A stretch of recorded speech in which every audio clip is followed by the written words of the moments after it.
Okay, everyone, welcome to the Biochem midterm Pacademia. Today, me and my colleagues will be explaining Chapter 4 and Chapter 5. Now, we saw that you all went through a self-quiz yesterday and hopefully you all did well. But we're going to be preparing you today for your Biochem midterm, which is coming, I think, this Tuesday. So, to start off, I'll start off discussing Chapter 4. Now, before we start Chapter 4, I will be discussing for the overview of the chapter in order for you to understand the terminologies. Because 4.1 is not included with you, so you're going to have to know the terminologies before starting with the Chapter 4. Now, first of all, we're going to be starting to explain what energy is. Now, I know you take physics and you maybe will get into the energy chapter, but energy is basically the ability to do work. Now, the ability to do work, what that means, it means that, let's say you have a ball and you want to throw it. Now, this potential energy that is stored in your hand and your ability to throw the ball is what the ability to do work is. As you can see, that work is the energy transferred in order to achieve this process. So when you're throwing the ball, the energy is transferred from your hand into the ball, which launches. Now, that is the definition of work. And Q is defined as heat, which is another form of energy. Now, the equation energy equals Q plus work establishes how the enthalpy works. Because you have to know that enthalpy and entropy relate to delta G, as I will be explaining. Now, all of this falls into the category of thermodynamics, which means that it's the study of relation between heat, which is Q, work, which is W, and temperature, which is the involving all of the processes combined. Now, bioenergetics is exactly thermodynamics, but it's just within a living system. So, for example, how skeletal muscle can work in transferring energy, or how you can produce movement through ATP hydrolysis. Now, moving forward, I'll be explaining what enthalpy and entropy are. Enthalpy is basically the total heat that is produced by a reaction. So let's say a reaction gives off heat because it has a high phosphoryl energy transfer, which I'll be explaining what that means.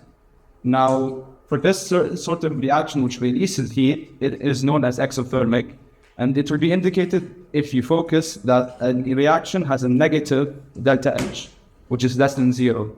That reaction will be known as an exothermic reaction since it will be releasing heat. And you have the opposite, which is the endothermic reaction, which will be indicated with a positive delta H, or it's a delta H which is higher than 0. And you have the isothermic, which is when the reaction does not give off any heat. So the reaction might be equal in terms of heat, so it will be equal to 0, and it will be known as isothermic. Now, going into entropy, imagine your room. Let's say throughout time, you don't take care of your room, and your clothes, you just leave them neat, and you don't tidy up your room. Eventually, it will be very disordered. Your clothes might be everywhere, they'd be scattered everywhere, and everything would be out of order. That explains what entropy is. Entropy is when a reaction goes and becomes into an ordered thing to a disordered thing. So let's say, for example, ATP hydrolysis.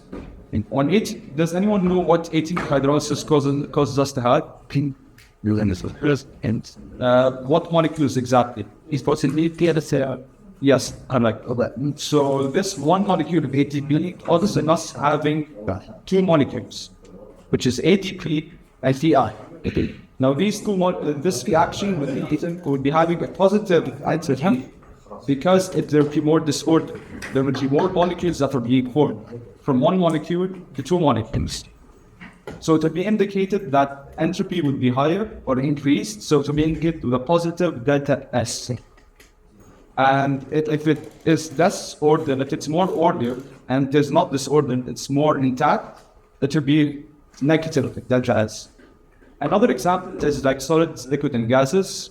If we took in school that solid has molecules that are all bound to each other, making them ordered. But then when they start becoming liquid and they start melting, for example, in ice cube, the water molecules disperse, meaning there is more disorder. And then eventually when they become gases, they separate further apart and they go in different directions, which would mean that the entropy will be increasing when you go from solid to liquid, then to gas. Now, what I just discussed relates to Gibbs free energy.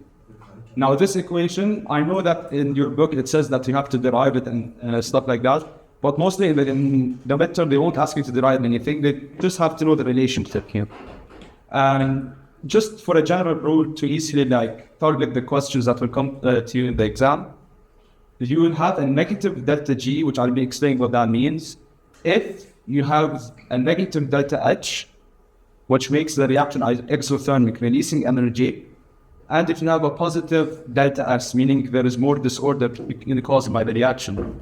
Now, if you have all of those involved in a negative delta D, this reaction will be known as exergonic or spontaneous, meaning that it can release energy and it naturally occurs in the environment and doesn't require any additional energy input since it will be releasing energy on its own. Now, a positive delta G would be indicated with the opposite. If the heat is positive, meaning the reaction is absorbing heat, and if delta S is negative, meaning the reaction will be more water and the molecules will be closer together. This reaction will be labeled as endergonic and not spontaneous because they will not be releasing energy. Instead, they will be absorbing energy and they would require additional energy for them to stay intact. Or if you want to break down a molecule, you need ATP because this ATP will provide them energy to break down. Now, I'll be explaining the delta G and EQ relationship, which gives us a little more insight on what negative delta G and positive delta G means. Now, the focus here, EQ is basically the equilibrium constant. It shows us how the reaction operates if it goes to forming more of the product or if it forms more of the reactant. Now, if you have a higher amount of product being formed, the concentration of product is higher, and the lower reacting, the KEQ will be higher, meaning that the reaction favors in forming the product more than the reactant. Now, when KEQ is higher, delta G will be more negative, as you can see here.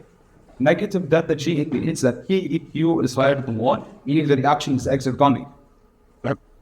Now, if you have the opposite, where the reactants are more favored, that means that delta G will be positive and KEQ will be lower than 1. So to get like a negative number, meaning the reaction will be endothermic. Sure. Now, if delta G is 0, meaning there is no exothermic or endothermic reaction going on, the equilibrium constant will be 1, meaning that both the products and reactants are forming at a steady, equal rate, indicating equilibrium. Now, your book also mentions that standard conditions, meaning delta G, all of this relationship is measured on the pH of the environment is 7 at 1 molar of hydrogen ions at 25 degrees Celsius and 1 atmospheric pressure. However, when we study biochemistry, we study mostly our living conditions in humans. So we indicated in physiological conditions such as delta G, degree, and the apostrophe symbol. So this means in physiological conditions. The only difference is the difference in temperature. Since our body's base temperature is around 37 degrees, so we usually measure this at 37 degrees. Guys, focus on this part that he said it came on question. Yeah, this part is very important, guys. The relationships between this and the entropy, and entropy is very important, and they usually ask those questions about it. Now, the reactions, as I mentioned, with negative delta G are considered spontaneous or exergonic, and the reactions with positive delta G cannot proceed forward. They will mostly stay as reactants, and they are non-spontaneous unless they are coupled with ATP, which I'll get to coupled reactions in a bit. Now, time for a question. What is the difference between endergonic and exergonic? Yes? Exergonic goes to the reactant. Sorry, endergonic goes to the reactant, i.e. delta G is negative, and the exergonic is the delta G is positive as it goes to the product, and it needs ATP. So which one releases energy? Which one releases energy? Which releases energy? Yeah, so exergonic? Yes. Exergonic uses the ATP.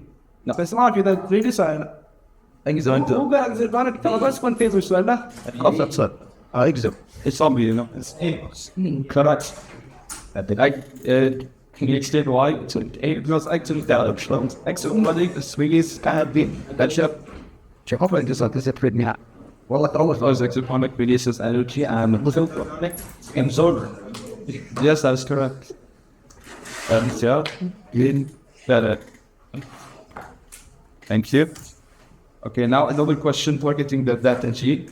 If you have phospholipid pyruvate and H2O, which bonds pyruvate and phosphate and hydrogen, this reaction has a total of a delta G of negative 61.9 kilojoules. This, what reaction is this? Is that it's the boring. Please. Okay, and one more question. Who wants to answer? Okay. Yes? What course or not? Requires energy. So it's usually not present in organic reactions. Which is actually D, because it releases energy. And organic reactions, as I mentioned, release energy, but exorganic, we're not about. Oh yeah, sorry, no, that's opposite. That's opposite. Actually, yeah, no, I changed it later when I send the PowerPoint, but endocytic reactions absorb energy, so they require energy. They don't release energy. Good job. You know, but it's still available. Okay, so now we're going to come to reactions, because it's a simple problem, but in a basic sense, when you add two different reactions and they share a similar intermediate, meaning that one reaction and another reaction have, well, the first reaction has the same product as a product, and the other reaction has the reactant. But that product, first reaction, is the reactant of the second reaction. That makes sense. Now for this following reaction, I use this as an example. When you, it's in glycolysis, which you'll be taking inshallah in Biochem 2, and the glucose 6-phosphate, when isomerizes and becomes fructose 6-phosphate, you can see that there is a positive delta G, which is indicated by 1.7 kilojoules per mole. And then, does anyone know if this is undergoing exergonic? Exergonic, yes. And then fructose 6-phosphate is then transferred and becomes fructose 1,6-bisphosphate. So this reaction without the ATP is a total of 3.5 kilocalories positive. So delta G is positive, indicating that this reaction is endoganic. Now the third reaction, which is the ATP hydrolysis indicated here, has a negative 7.3 kilocalories. Now the idea of coupled reactions is that if this happens all without ATP, it will be all an endoganic process, because both of these reactions are naturally endoganic. However, when you add ATP, when ATP is hydrolyzed, it will be releasing energy, maybe making the whole process exothermic. When you add up all of these together, it will get a total negative 3.4 kilocalories of the entire reaction, making the entire process exothermic and spontaneous and occurring in nature. Yeah, It's negative 7.5. but you're also second percent point. Yeah, it's my mother goes. Okay. Good job. Good job. In exams, they usually try to trick us by putting the negative more lighter so you don't focus. But when you focus on these types of mistakes, that indicates a good thing. And please, in exams, you have to focus if the sign is positive or negative, because they can end up switching it and you might answer wrong. Now, I think we did this in chapter 3, in water chapter, but we're going to be realistic and get just the hydrophobic effects. Now, as you know, when you mix non-polar molecules in water, non-polar and polar do not interact with each other. So you have water and you add oil into it, the oil will sink to the bottom and the water will stay up. Why? Because non-polar does not interact with the polar. And these non-polar substances, when they go in, they disrupt the hydrogen bonds between the water, since they just destroyed the bonds between them since they're non-polar. And this forms a cage-like structure around them, which I think you guys took was mice. Now, when these non-polar molecules aggregate, they cluster together, they push the water molecules apart. And this pushing and decreasing the surface area causes the surface area between both of them to decrease, making the water molecules more together and separating them from the non-polar, which causes an increase in entropy, which we just discussed was an increase in disorder, making the whole process spontaneous. Now, this hydrophobic effect is this link, which is the exclusion of non-polar groups, helps in protein folding. I think now what Jihad will explain, which is when the proteins fold inside due to their non-polar groups, and then the polar groups stay on the outside. Helps in membrane formation, like the myces I just mentioned, and you guys heard, and assembly of supramolecular structures. Does that have a question? Yeah. They do start myces. Myces in terms of like the membranes, the membranes that are forming in water, they go in and they form their own structure, and then they start forming like a membrane. I'm not sure, right? When we get the mix, and they course, they say it's what forms mycin. Now, so what's quite the essence? Yeah, the non-polar groups, the fatty acids are considered non-polar. They are considered amplified. Amplified is just the same concept as glycogen. They're mostly non-polar groups, and the non-polar parts, they stay inside. And the polar parts, like the polar heads, they stay outside. What you said is completely correct, but because the fatty acid is very low, we consider it as lipoprotein. That's why you can say a fatty acid can cause the phospholipid bilayer. So what you said is totally correct, but in actuality, yes, and as you're going to see in the later on chapters, fatty acids are hydrophobic. Just get used to it, okay? Keep that in mind, that non-polar groups, they can stick together on the inside, and they separate each other from the fork. There's another question, yes? For the entropy increase, so entropy means the ordinances. Yes. So I think it's ordinance like case one. If you don't put on a gold, It's because the bonds, we mentioned that the non-polar molecules come in and they destroy the hydrogen bonds between the waters. So the waters used to be, touching each other and like interacting with the charges. Then they got broken apart. So now they're separated and disordered. Okay. So that's the main idea of So, like when it says ordinance, like randomness of what? Means that, for example, if you have molecules here, this is stable, like everyone's together. But when molecules are going around everywhere, that's randomness. They're traveling in different directions. But it's not mixing. No, it's not mixing, but when they're together, like imagine like you have water, a beaker filled with water, and then non-polar substances in between, they form together bonds between each other. When these come in, they destroy the bonds between the water molecules, causing the water molecules to drift apart, making them more disordered and making the applications in the non-existing plate. Okay. Just to add one more thing, an example of it, if you have like water and you just add olive oil in it, you see like small droplets of oil forms.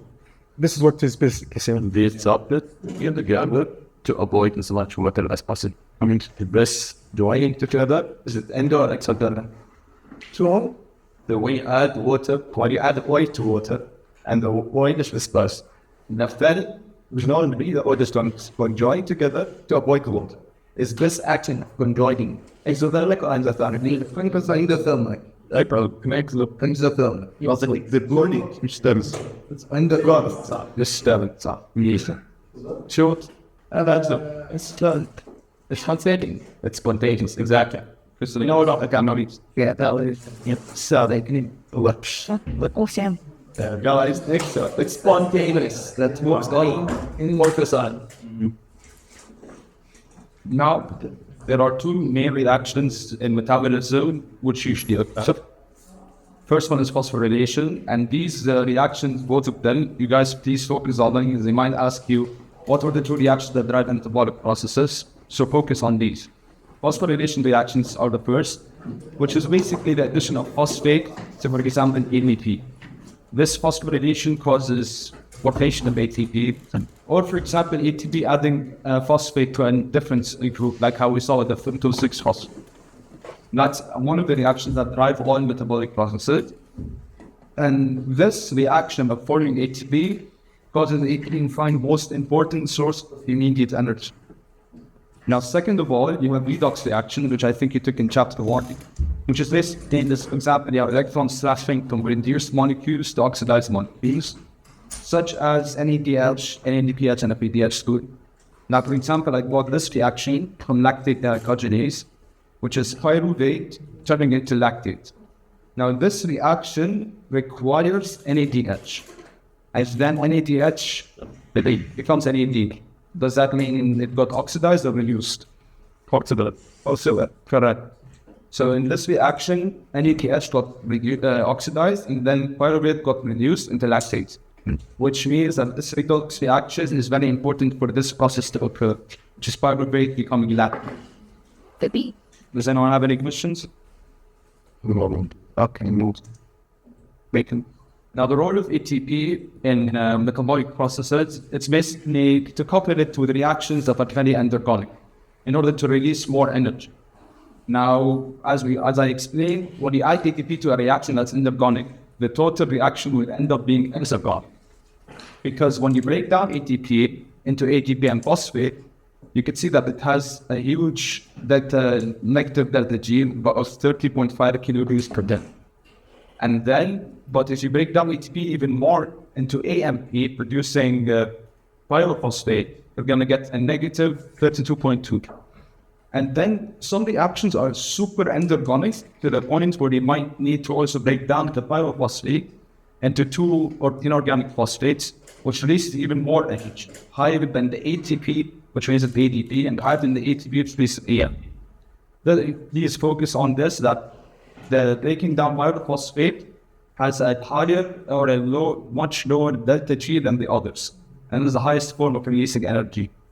Now, these all reactions, they drive important reactions such as making biosynthesis of biomolecules. For example, if you want to make fatty acids, active transport, which you took in cells, it helps in active transport in ATP, and mechanical work like elastic contraction. There was a question, yes. No, the more the delta G is negative, the more it's continuous and exergonic, right? Yes. Okay. That's it? Yeah, that's the line. Moving on. Yeah, here I'm basically showing how you get ATP. You mostly get it through food molecules, and in your book it mentions some ratio of photosynthesis, but I don't think you're going to ask if it's more related to plants. Food molecules plus O2, you can take this in Biochemistry too, because the next are more external reactions which cause the formation of ATP. And these were endergonic reactions when you form the reactant product, you need ATP, which will break it down to ADP and phosphate. And this cycle will keep on track in order to produce more ATP and drive all biochemical processes. Now, the structure of ATP, it is composed of an adenine group, a ribose, sugar, and a triphosphate group. However, you can also see that here, labeled here, you also have an ATP, which includes only two phosphates, and the ribose and the adenine. Or you can have an ASP with one phosphate, or you could just have the adenosine, which is composed of the sugar, and the amino group, which is adenine. Now, the hydrolysis of these groups is facilitated by specific enzymes, which come in here and can separate the phosphoanhydride bonds, which are also considered as phosphodiester bonds. Maybe it's been given like interlinked terms. So it can either be phosphoanhydride or phosphodiester. They both mean the same thing, which is this oxygen having a bond with this phosphoryl group and this other phosphoryl group. When this is broken apart, it releases energy, and the ATP becomes ADP. Now, when this is broken, you're going to only have the AMP structure, and there will be more energy released. Or you could break the entire thing and then just form the adenosine, which releases more phosphate. And that's what you all need to know about this structure of the ATP. Yes. Yeah, thanks. Phosphor and bonds are the same thing. No, they're not. Phosphoester bond is a bond of the phosphate and the carbon. So here you have a carbon with the oxygen and the phosphate with the oxygen, which is called the phosphoester bond. Ester indicates like here the carbon, the oxygen and oxygen and phosphate. The anhydride is the oxygen between two phosphates. So that's the main difference between both of them. So what's that? I'm confused with the phosphoanhydride is the same as phosphodiester bonds. Phosphodiester bonds are the ones between the two phosphates. So you can find this difference between phosphodiester and phosphoester. Oh, right. Now, the tendency of ATP to hydrolyze, which is what we saw from ATP becoming ADP, is what the phosphoryl group transfer potential means. Now, this table was given to you, which basically explains what that means. First, phosphoryl pyruvate has a negative delta G, meaning it is more spontaneous to be broken down and to release more energy. So it tends to hydrolyze more and give off more energy. This is called a phosphorus group transfer because its phosphate group is transferred to another molecule. Now, when you have ATP and you couple it to a reaction, which base is ATP, you can see it's a negative 7.7, which is not too low or not too much. So it is the perfect energy currency of metabolic processes, and it can both become like ADP, or it can then be formed into ATP, like how we saw in the endogenic reaction. And it's not the only molecule that has phosphorus groups. And I want to point out another thing. Focus, you don't need to know the table, the entire table and the numbers, but at least try to know that phosphorinol pyruvate has the highest or the most phosphoryl group transfer potential with a negative. You don't need to know the number, you just know that this has the highest phosphoryl group transfer potential. Because one time they asked us this question and it came in our letter. So just keep that in mind. So I heard that the last 2 points I heard that you don't need to focus on them a lot, but I still included them since they're in your work. And this explains why ATP is exergonic. Why does ATP break down into ATP and releases negative 30 kilojoules? First of all, it's because they have negative charges, like I explained here. So you can see that there is negative charges between the two phosphates. Now these negative charges, they repel each other, which causes more energy to be here in between. And this energy is very unstable, so the cell wants to break down this energy so it can be more stable. So when this happens, ATP will break down to ADP because of how unstable the charges are between the two phosphates. And when you hydrolyze this bond, it reduces the repel. Second of all, you have resonance stability, which is the free. When a phosphate is breaking down or hydrolyzed, the electrons can be more spread out. As you can see here, these are resonance structures, meaning that the electrons can change their locations based on which one fits more the situation of the bonds between the molecule. Now this phosphate, for example, once broken down, its electrons can finally be spread into itself and not onto the molecule. So to be more spread out, making it more entropy, increasing the disorder, making the whole process more exergonic. And you got to know that resonance is just the molecules having alternative structures in differing the position of electrons. Third of all, the products are easily solvated, meaning that I think we took in chapter 3, where water surrounds the negative charges because of their polarity. Now, they surround ADP and PI more easily than ATP, which is because ATP contains less negative bonds and they're more unstable. So the environment would want to dissolve this ATP more, or it's called to hydrolyze more, because when you add H2O to ATP, it's going to hydrolyze and form ADP and phosphate, making the water molecules attach on easily to the ADP and the phosphate. Fourth, and finally, increase disorder. As I explained in the beginning, when ATP is broken down, it forms ADP and phosphate, which means that it has one molecule, and then you have two molecules. So when you have an increase in the formation of molecules, more than two, there is more entropy, making this reaction more exergonic. Now finally, before we get into the last two questions, this slide, in my opinion, you have to know it by box. I think it's also included in your slides and in the book. You have to know this all by your heart because they always ask about this. Now this is a different energy currency molecules other than ATP. You have NADH, NADPH, and FNDH2. All of them share a common thing which are H are one electron carriers. They all donate high energy electron and redox reactions, as I showed you with the pyruvate and the lactate. Now the first one is NADH.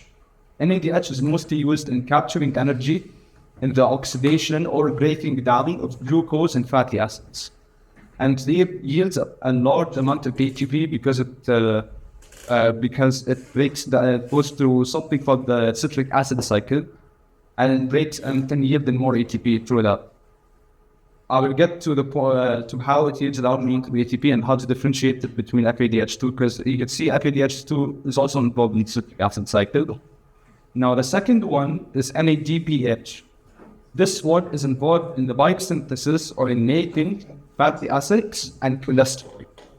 And the other function of it, it is used as an antioxidant, which means it protects cells from oxygen radicals. If you have any damaging oxygens that have electrons that are not stable, it could damage the cell. NADPH comes in and then donates the electrons in order to stabilize the bonds of oxygen in the cell so it doesn't get damaged, which makes the perfect antioxidant for the cell. Now finally, you have FADH2.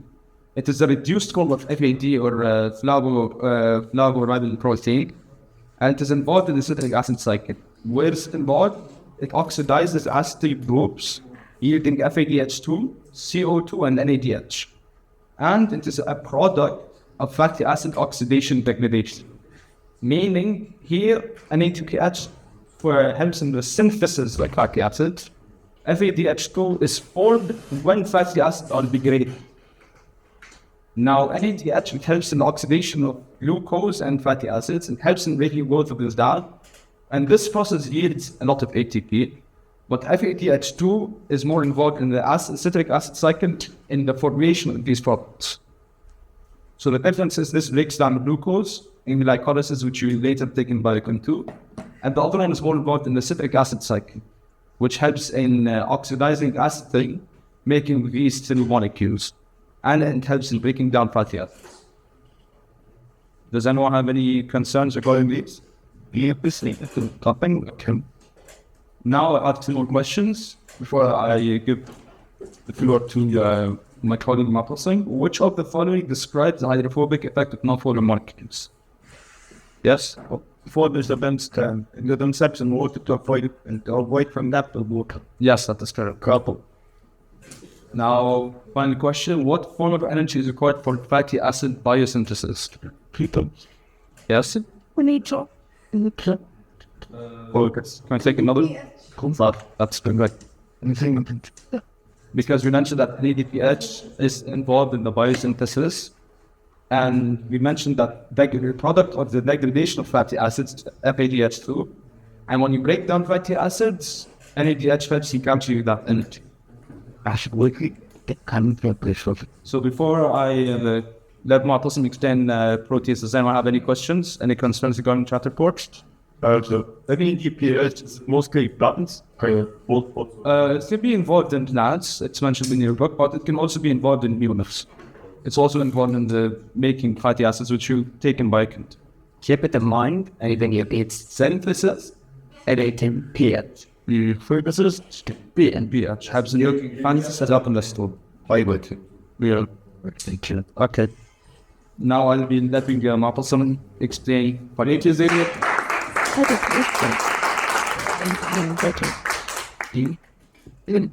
How many opportunity?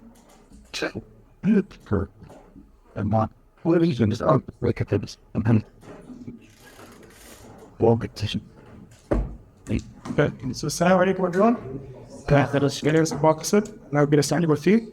So just before we start the explanation, it's not mostly explanation, it's mostly revision.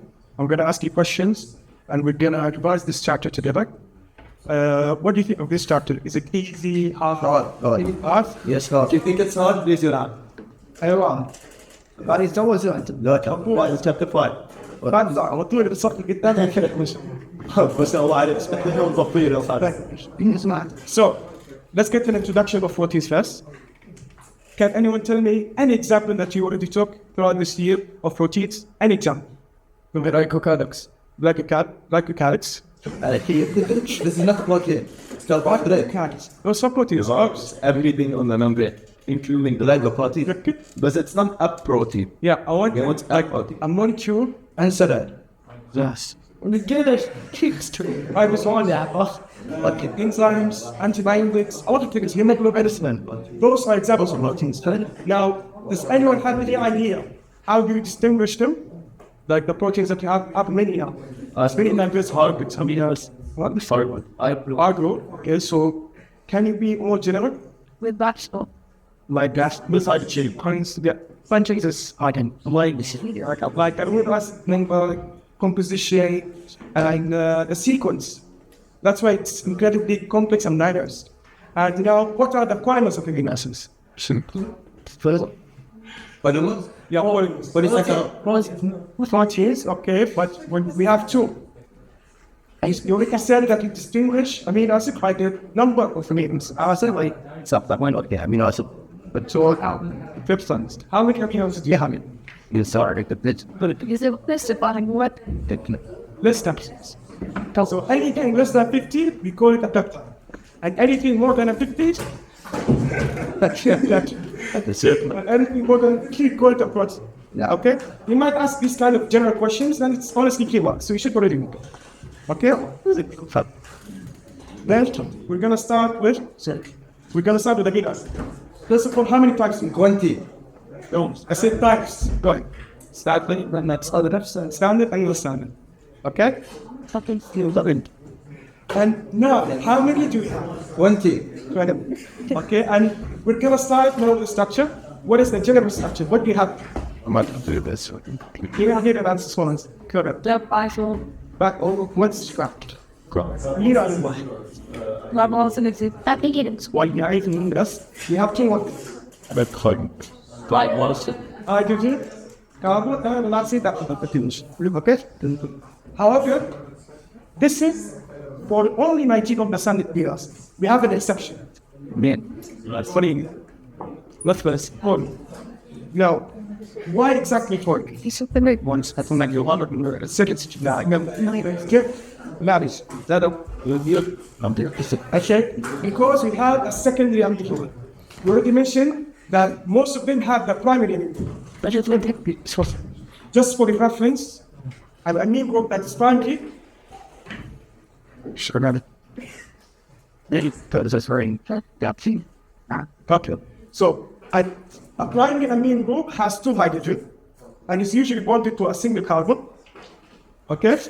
And the secondary amine group is usually bonded to two other molecules that have only one hydrogen. Unless you have the tip. Just let me do. Just give me a second. It could be any carbon, an side chain, or that. In this case, usually a carbon and another carbon. This is what we call a secondary amine group, which is the case for poly. I'm sorry it's not clear, but you can see from the structure I replied some shown. Okay? And the last is the tertiary. Tertiary has no hydrogen in it. So it's usually bonded to the color carbon. It's clear, could be also other different ones. Okay? So that's for poly. Now, how do you classify amino acids? That's a big case. There are How? there are The arguments. I know this kind of question are annoying to answer, but you have to be systemic. I bet that. Okay? And now, what are the first classes of amino acids? You already mentioned them. Basic acid, and then shoot. Okay, so nothing. So, very important. nothing. Okay. So now we're gonna start about non-polar amino acids. Can anyone tell me anything special about them? Like, what makes it non-polar? hydrocarbons. Hydrocarbons. And Full and chips. And wait, not it. Can go better than hydrocarbon. I want every time. I don't care if it's a primitive acid. Hydrocarbon.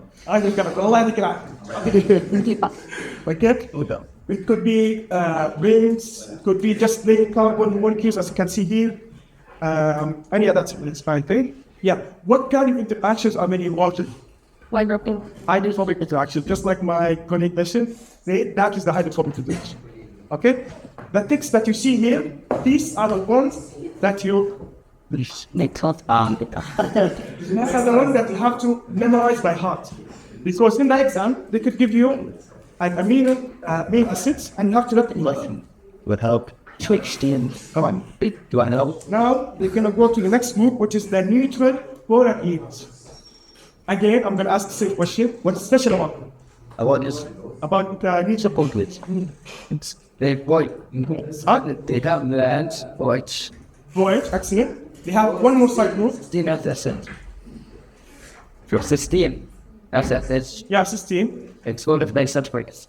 Okay, what else? We have one more side chain. That is That was the like excellent. Tyrosine is an amino acid. Getting up. Okay. And what kind of interactions are very important? hydrophilic. Hydrophilic, but it's different. Look, hydrophilic. Okay, I think that's really it about the interactions that are important. Now we're gonna go to the next part, which is acidic. So not much. Acidic amino acids. What do they have? It's pretty clear. You have a carboxyl group. Just for information, it could have an H, or it could be at this stage where it's negative. Okay? And they're usually, this acidic amino. Give me a second. To be recycled. Not after. So, we're going to go to the next group, just the basic. What does it have? Initially, without. Amide. Amide, are you sure? Amide, always. The person. Okay, excellent. And they're usually involved in the basic, so they have actually very important, just use them. So, besides their functions as components of proteins, what we mentioned now are their characteristics, right? Yes. Okay, so beside that, what other biological roles do they have? Go ahead. They have structural roles and within structure. Structural roles is kind of like كل شيء يعني كل شيء اللي بودي خلاص okay, say it again, brother. كل شيء. Photosynthesis. Even snakes here, not an example. يعني عادي احكي لك مية. كل شيء صح؟ Can be used as sort of understood. صار سبرسيل هذا تسويها. صح. Then that was it. Localization. Sometimes Choose people that are written. like something. System in a corner. Any answer? Anyone? Down now. You can't get that. عندي برضه الدوس أنا قصدي كومباوند I want that faces you know like remember what it was Carrier, like, shut up. Hold it down. like check but so of course you know proteins have fixed functions but mainly we're gonna focus on what is mentioned at the side and we have phases okay we have their function as a chemical messenger. So as you can see, serotonin, GABA, melatonin, and so things that affect our body. And then we have them as treatments for complex indigenous molecules. Someone mentioned protein synthesis. It's not protein synthesis quite, but it is involved in other things, like nucleic acids and stuff. Okay? And lastly, we have certain standard non-standard amino acid function as metabolic inhibitors. Ahmad, you answered as it's used for energy as a supplement, which is also right. Okay? Now, okay. It's okay, the mic was still. Non-standard amino acids. First of all, I have a question for you. Why do you call it non-standard? There's a reason that has happened. So that's Nash. Nahadhom. Because they are the beta con. Or not that. Yeah. I mean, Yeah, but I want the name. What's the process that you get non-standard amino acids? You're on the call when you said people. Sorry, I want to chance. I want to I think I Didn't get. anything, just say anything. there's no good answer. Huh? It's the question problem. I wanted to. The question is, First one. Adam? Adam, you know the answer. Yeah, Adam. so my question is for you. How do we get non-standard amino acids? Understand? Non-standard. Just think, non-standard. Okay. Adam, I have a question. Adam, answer. I didn't answer. No, that's a most shouldn't be a patient. What's that? Loud out. Sugar. Jihad. Also, you also have story. Forward. Okay, so we get them by post-translational modification. I think you already talked it in cells. Really? I have a question. Right. What's the difference between standard and non-standard amino acids? So standards are naturally applicable. So guys, it's okay to ask one, please. Well, I think this is like a class where you can make mistakes because in the exam we don't have these kind of chances. Okay? So I want you to answer, even if it's wrong, I want you to answer. And you're gonna figure out why you answer that in the wrong way. So the question once again. What's the difference between standard and non-standard? So standard meaning it's naturally occurring. There's no modification. It's like if you have a tree and you get apples. These apples are Standard. best standard. And we have 20. The non-standard is when you slice it. slice it, put honey on it, cinnamon. Well, this is not something modified. And usually it happens outside of the rough in the desert. Okay? These are the examples you have to know. Whenever there are examples like these, you have to memorize. They're present in the slide, so you have to memorize them. And you have to memorize them by heart, because they could ask you which ones of these are my side. So you already have to know better. And usually it's very clear, because you have different modifications. I think you mentioned already the addition of or removal of carbon, adding mixed carbon. You know, these kind of things are going to make it incredibly clear that it is what? It is what is what. Okay? Okay. Now we're going to start with one of the most important topics, which is isolates. First of all, you need to know. Okay. So first of all, for isomerism, how many types do you have? So what are they? Yes and no. Types of isomerism, right? Geometric and structure. Geometric and structure. That's not quite, okay, I'll get down. It's not quite geometrical, but because one of the, stereo isomerism. So we have two types. The structure, yeah, we're going to well, that's right. It's correct. Okay, so we have two types, isomerism and stereoisomerism. And each one can have its own subsets. Okay, we're gonna first of all describe briefly the structural isomerism. So first of all, before we start, we need to know the different formulas that you have to be aware of. And I think you took it in what is that for this? I think maybe you took it in chapter 1. We have, I think, 3 or I believe 4 formulas. You have the molecular formula, which is usually a compilation of every single element in a certain compound. So it's treated like this. We're gonna just count the number of carbons and put the number here. So let's say we have 4 carbons and we have 12 hydrogens. Okay? This is what you call a molecular formula. Then next we have something called structural formula, which is related to structural isomerism. The structural formula is when we draw those molecules close together but without any atoms. So it could be something like this, CH3, CH2. This is structural formula. And lastly we have the skeletal formula. In the skeletal formula, you don't draw or write the carbon letter, or it's the C letter. Yeah, exactly. It's like a zigzag. And you don't write the hydrogen molecules. So it's usually something like this.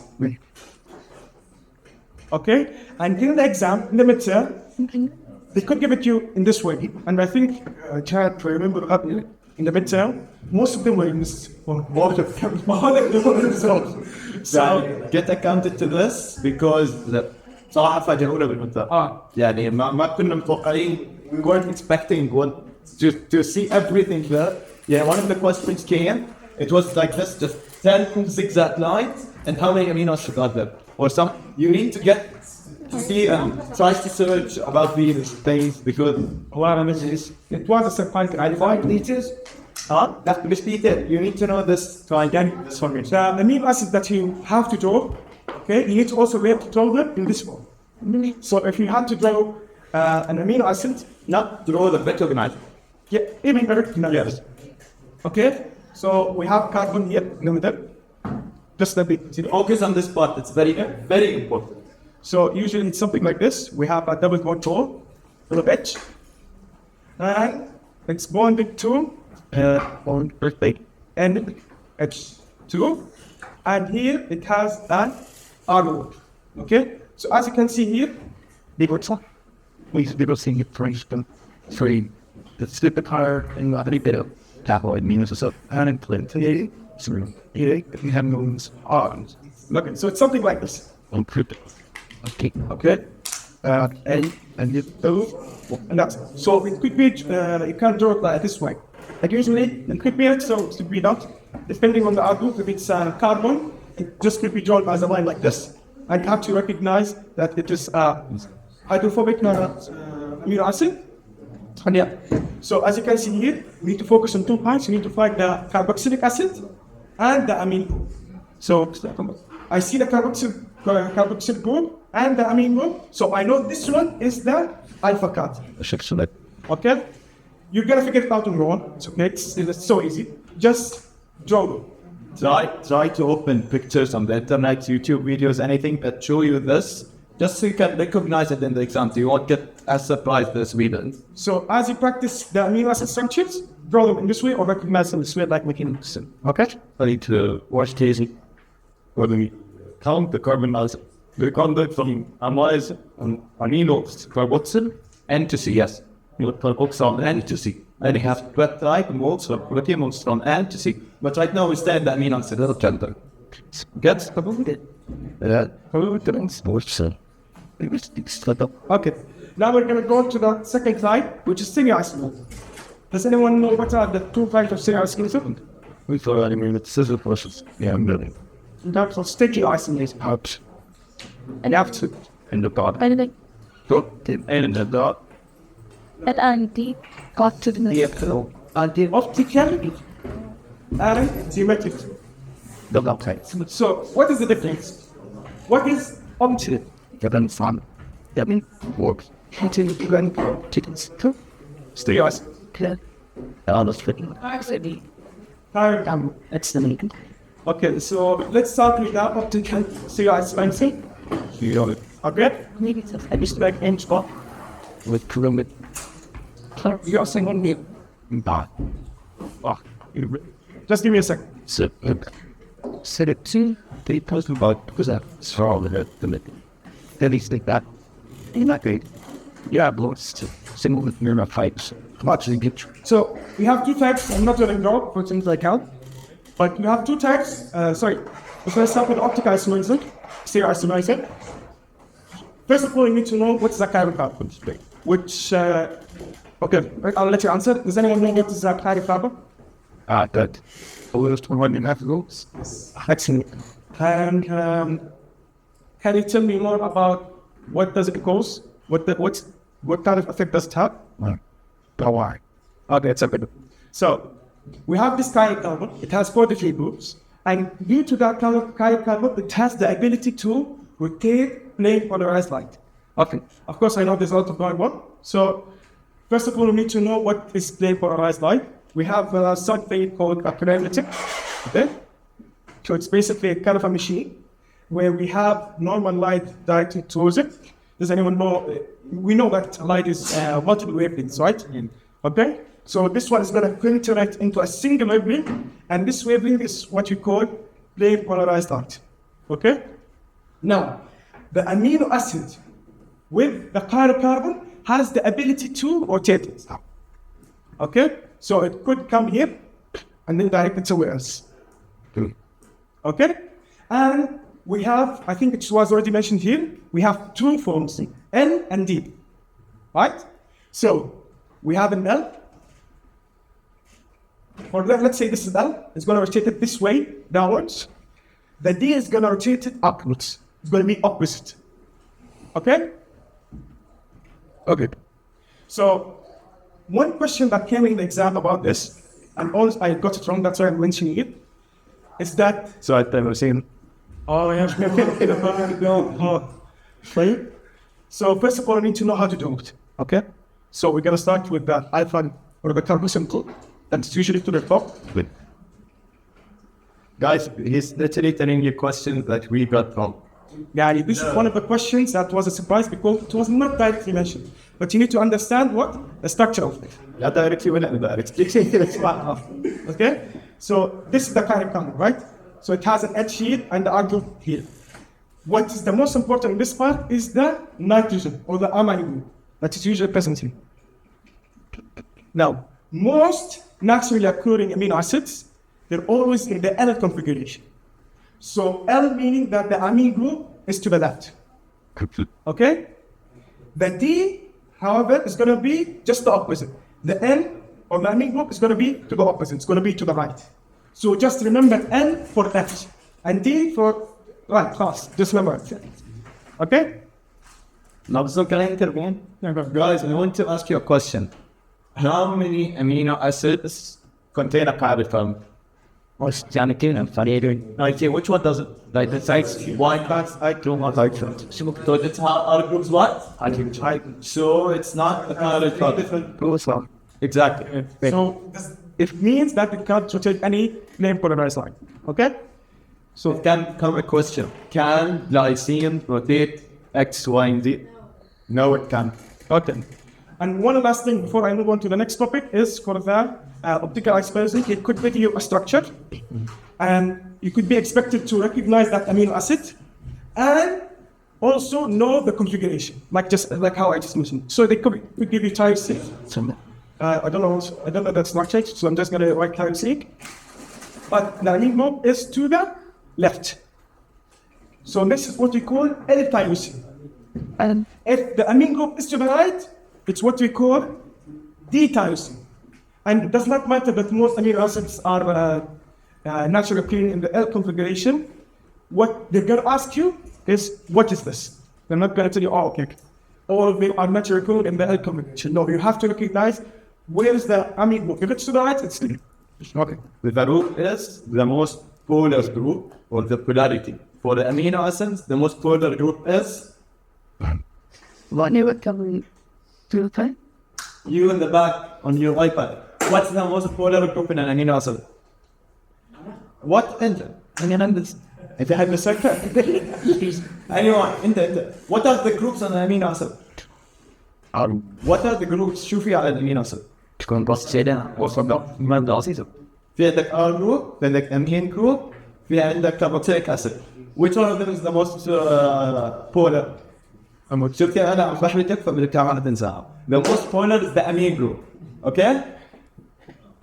okay.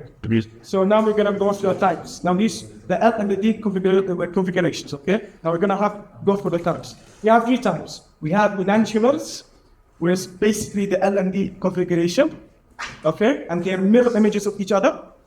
And the second type, which is distereoisomers, when they differ. Okay, just the way it draws, you can standing. Okay, good. Can we give a round of applause to Al-Moutasem for what they put this together? So we had to draw it. Just move separate. Sleep and body. Okay, so this is in the L configuration. And we'll make D configuration is going to be this way. And a stomach. You.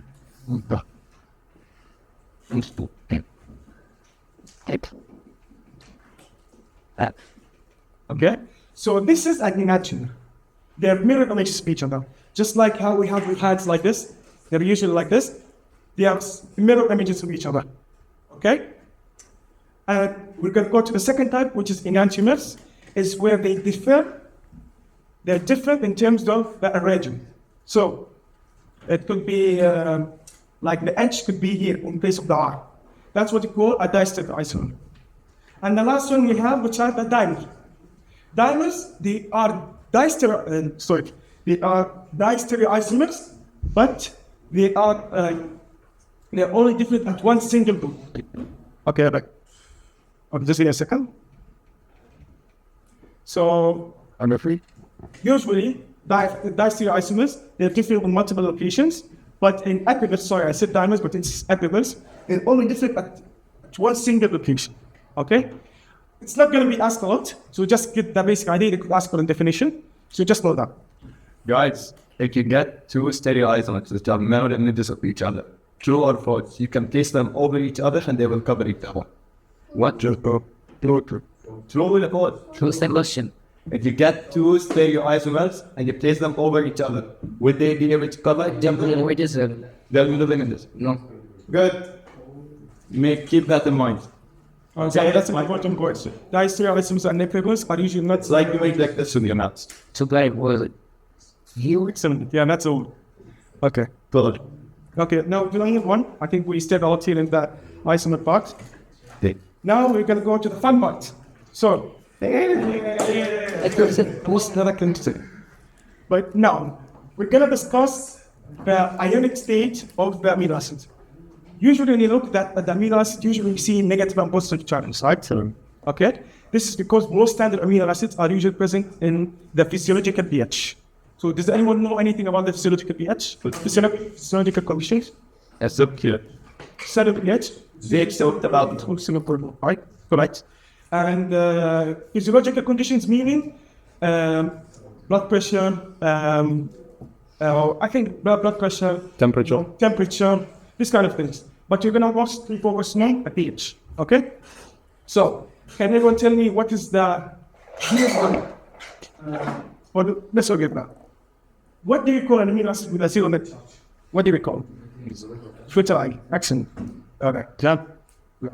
Okay. So as Twitter ion, usually it's indicated by the letter PN. Okay. Okay. So here we have an example of that kiln. So because we have variable or different R groups, we're gonna have different pHs at which we have zero net charge, which we call the Twitter ion. Okay, so let's take for example glutamate. So just a small question: what is glutamate considered or classified as? Acidic. So, and what is the side chain group? It's okay. So let's take it as an example. We mentioned that Twitter ions are amino acid with zero net charge. So we have to figure out a pH where they are all at zero net charge, meaning that this okay, got it.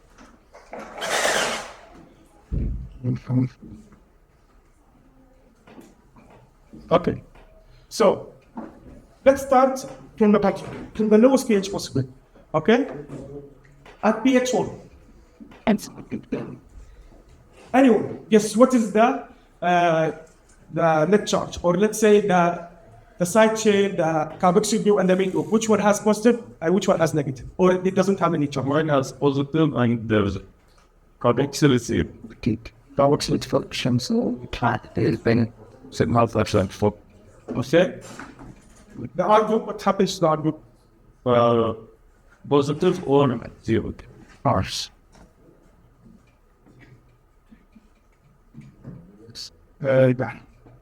Okay. Okay. So here the net charge is what? It is positive. So here the net charge is positive 1. So just okay. I forgot to mention something. Does anyone know anything about conjugate pairs?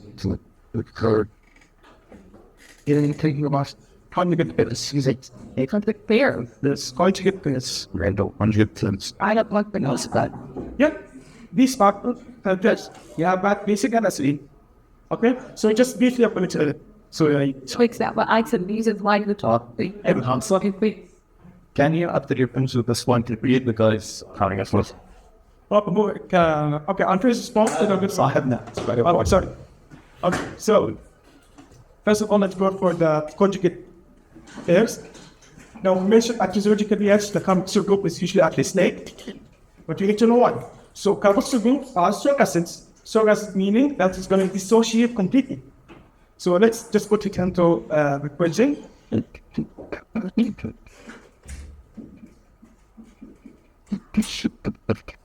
So this one here is a strong acid. This is a conjugate base. What's it? And this is the proton. Because acids, they don't like protons. Right? And then we have for the basic, which is the amine group. They're going to accept protons. So, and it's P plus P. So, at the physiological pH, that's right. Yeah, so have it. This space, right? At the physiological pH, we have the carboxyl group and the amine group. And let's forget all that information. Okay? So, this is the reason we have this carboxyl group in the ionic state. This is what you call carboxylate. So, that's why it's glutamate, aspartate. Okay? And we have the amine group in this thing. So this here is a switch ion because it's zero net charge. The net charge is here. Okay, now we're going to go to glutamate. Now for the glutamate, we're going to focus. We're going to go one by one. Guys, did you understand what conjugate pairs are? Sorry. Did you remember them? Conjugate acids, conjugate pairs. Do you understand them? Yeah. I could repeat while it's okay. If no one understood it, I'm going to repeat it. No problem. Okay. Okay. So let's start at pH1. At pH1, we already mentioned, okay, wait away, but we already mentioned the electric charge is going to be in positive mark. Okay?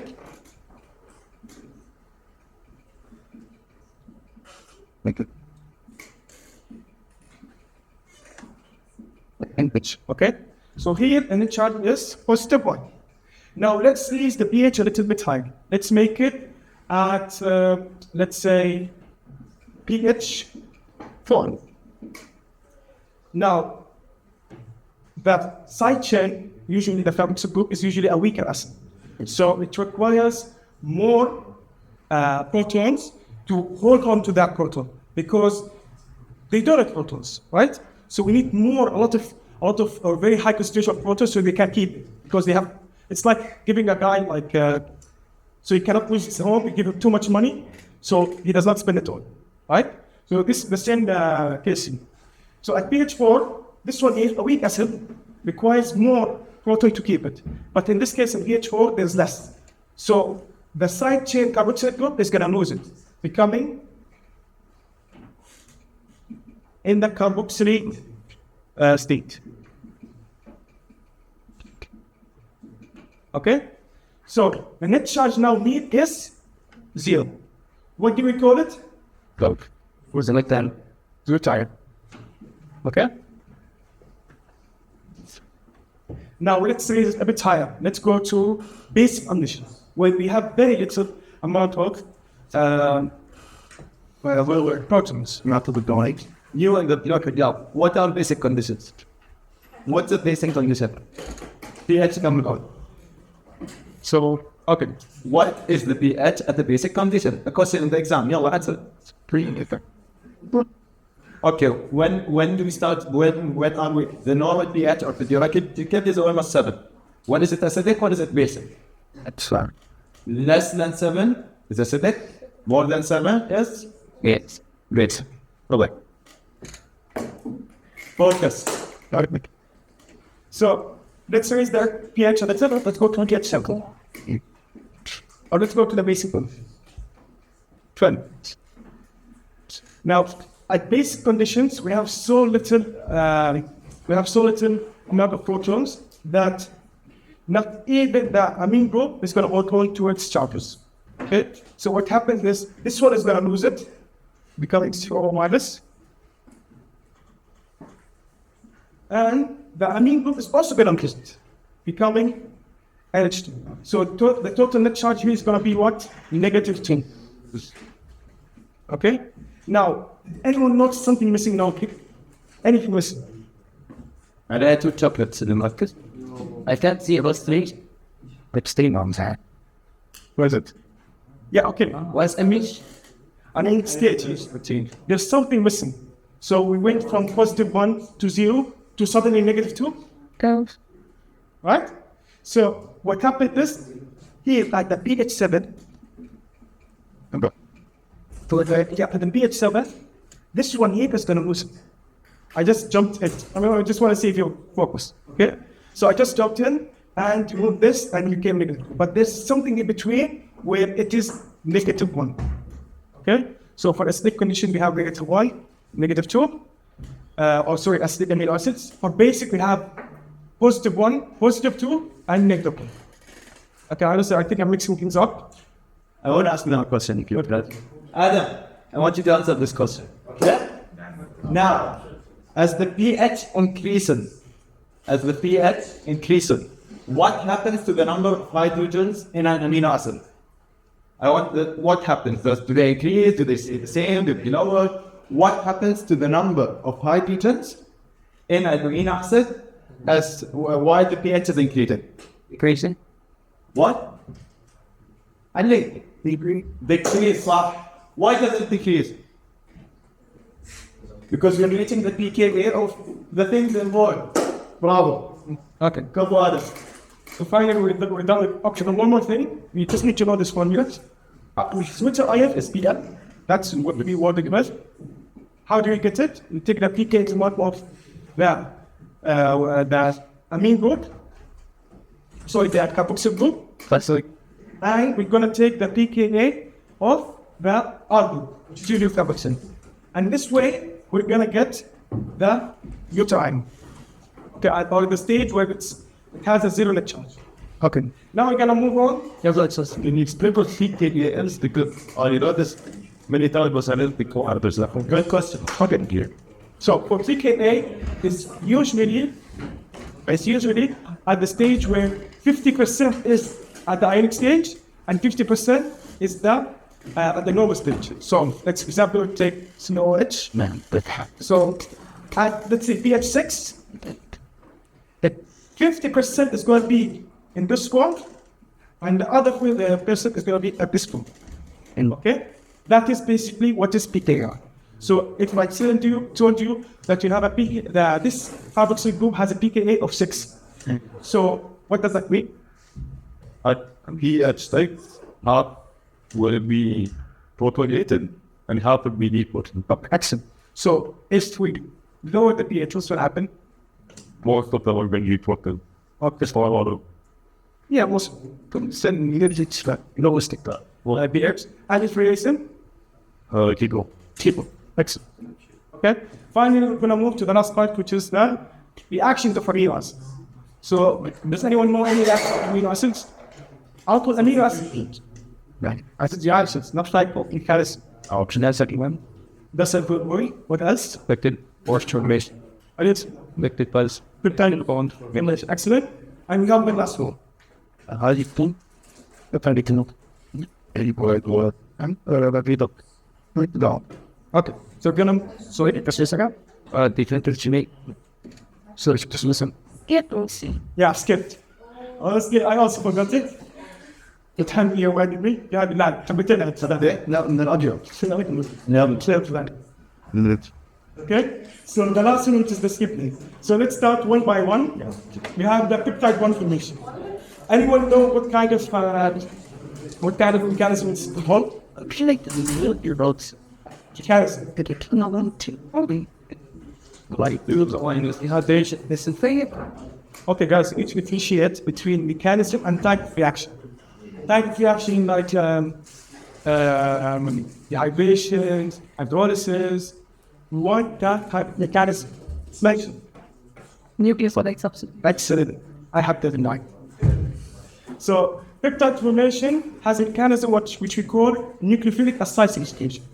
And the type of reaction, what is it? I think someone mentioned today. Dehydration. Excellent. Okay? So that's basically the reaction of peptide formation. So here is the formation. Usually, it's done between the amine group and the carboxyl group of the alpha carbon. It does not happen between the atoms. Okay? And going to the next reaction. Wait a minute. Can someone remind me? Forgot the second reaction. Disulfide. Disulfide. Okay. Can anyone tell me anything about disulfide? This is tasted. Cystine part. Yeah, well, tell me that's Between two hydrophobic cysteines. So what do you call that small group? Thiol. Excellent. So what is special about this one? Orbital. The most So as for bedding, has one more thing. Reverse. Fascinating. Okay? So these are two characteristics of disulfide group. They have strong covalent bonds and they reverse. Okay? I think the doctor mentioned something, honestly I was surprised that she mentioned it, that it is involved with something related to the hair. Does anyone know? Yeah. Makes it purging. Excellent. Okay, so it makes the hair very duty right, disulfide hair. And lastly we have what? This is the disulfide bond. As you can see, it's reversible. And what happens is that we have two fire groups where they lose the hydrogen and they become disulfide bond, which is a strong. We got this question in the exam. They gave us one with their not connected, one with their connected. They asked which one is oxidized, which one is reduced, and I got it all. Oh, that's okay, so as you can see here, this one here is the reduced. Why? Because it has the hydrogen. And here, this one is the oxidized because plus the hydrogen. Yeah. Remember, oil oxidation is loss and oxidation. Fail. Look at this. And we have one more reaction. I forgot what it is, which is the skip-based reaction. Can anyone tell me anything about it? What? Skip-based reactions. Please, go ahead. I'd say you should get like very water because not oxygen and not make they are so small like to make and then product missed Aboudraz. Okay. Or so when I could imagine it. Okay. So yeah, there's some truth in your answer. So we're gonna figure out what's the flicker. Okay, go ahead. They have intermediates and reactants. Okay, I'm not sure about that situation because I focus more on the syntactic reaction, how it's a periodic effect. So we have two main components. We have a nitrogenous group and we have a carbonyl form. Okay, does anyone know the difference carbonyl person? Yes. C double bond as well. Okay, so we have either a ketone or Aldehyde. aldehyde. Okay, so for the skip-based reactions, what happens is that it forms a product. What's the name of that product? It adds on the fine white. I'm just made up. Well, someone mentioned this one. Yeah, I'm white plus aldehyde. Yeah, like that. That's true. stick I just help. Okay, so next space, we also the reactions.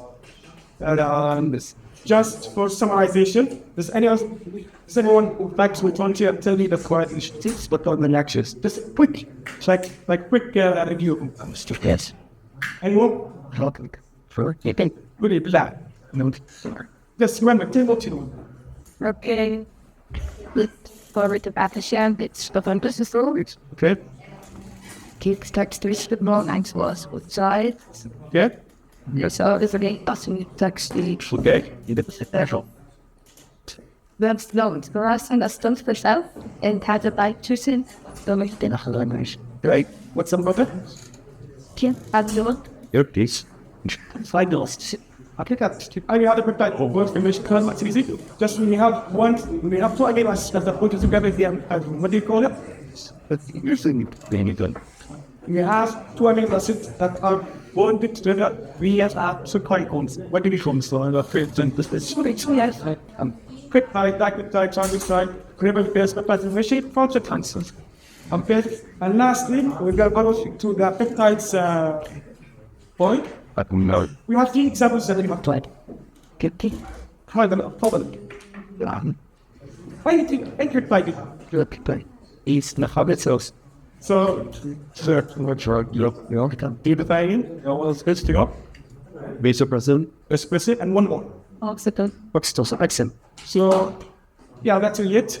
You're gonna know what's already functional. Okay, now let's go through. What's the function of bleach towels? I'm sorry, now cool. Okay, it does have that going forth. So, max there main characteristics. Because the DNA and nucleic acids. Okay, what about what answer does this? Why is it does this? Okay, but what's the function? Function is to vasopressin is to insert alkalophorins into kidney tubules. You know, so that's very specific. But now give me a general answer. it's to control your mistake. Itself. Okay, yeah, excellent. It controls the blood pressure. If there's low blood pressure, it releases the water into the blood. Okay, excellent. Yeah, black. The explode makers. Come back. 23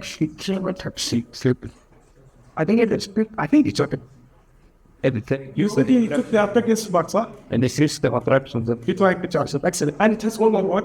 it's of the mind as mind like they show me. So actually, she takes in comes. And I think that's it. We're done for amino acid peptides. Now, my colleague Jihad is gonna take over. Just before that, does anyone have any kind of issues?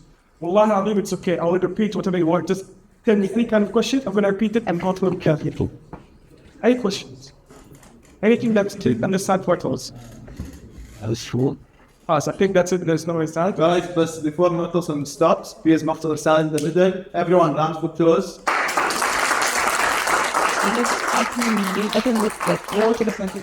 I've never seen anyone grow, even if it's a jumbling mess, but I've never seen anyone give this much effort.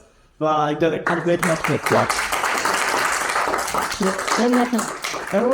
It's not trying here, but if you have any questions, just reach out to me. I'm gonna answer them. And honestly, there are quite some points that I did not mention. So if there's any question that you have, any concept that you like, understand, just message me on WhatsApp and I'm gonna send. Okay? Thank you, gentlemen. Thanks, guys. what الباك مش فوق هذا تقدر تسوي بوست لاني يكون انا في شعب اكثر من مايك صوت قصير. Okay, guys, because we're having problems in the recording. 2 minute break. You deserve it. You finished the most of chapter 5 and the whole chapter 4. 2 minutes break. هو عشان أحسنكم أسئلة صار. لا بريك كويس هو كويس لانجويج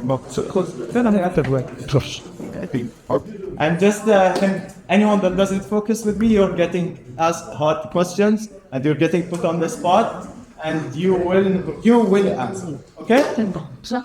Okay, now, sorry, Jihad. Okay, during this break, I forgot to mention one question. I think it was safe. So just one question. I don't see I got one. In my school. Yeah. So, which of the following is amphiteric? No, but I want you to raise hands too. Which of the following is amphiteric? Hands up with focus like first hands on imagine there last one. Okay, go ahead. The last one. What one is good? Check. Not the most latest. Okay, go ahead. It's passing on. Okay, any answers? You couldn't take out of it. You didn't ask. Okay. Bellah, down. So the answer is all of them. Yeah, والله. All the amino acids are amphiteric. I was like, to get the full rate. Why? Because they have basic structure. And an amino That's one. So this question and the L and D configuration question, these are the questions that I got wrong. Did you laugh out? All of them, all amino acids are amphiteric. But to a high chip is never another than teenaging close and that. They have the back. So they step the five. It's the whole thing. But it's like the jumping into the guys. I wish you can't think speech to Yes, like they give us Had not the greatest, but we took on. I don't know. I think except people are talking. I think it's what take. So guys, again, all amino acids are amphiteric. Please don't forget that. A question came in it in the midterm last year, and many people got it wrong, and it was mentioned in the beginning. Yes. If you open the site system from Dr. Saad, it was mentioned. All amino acid fine. They are all amphiteric and amphipathic. صح. Why are they amphipatic? They fall and fork. They give it a So, they're meaning with some fun thing. yeah, I mean, I said they were working on But the spec you was then you know, I was like, you think that's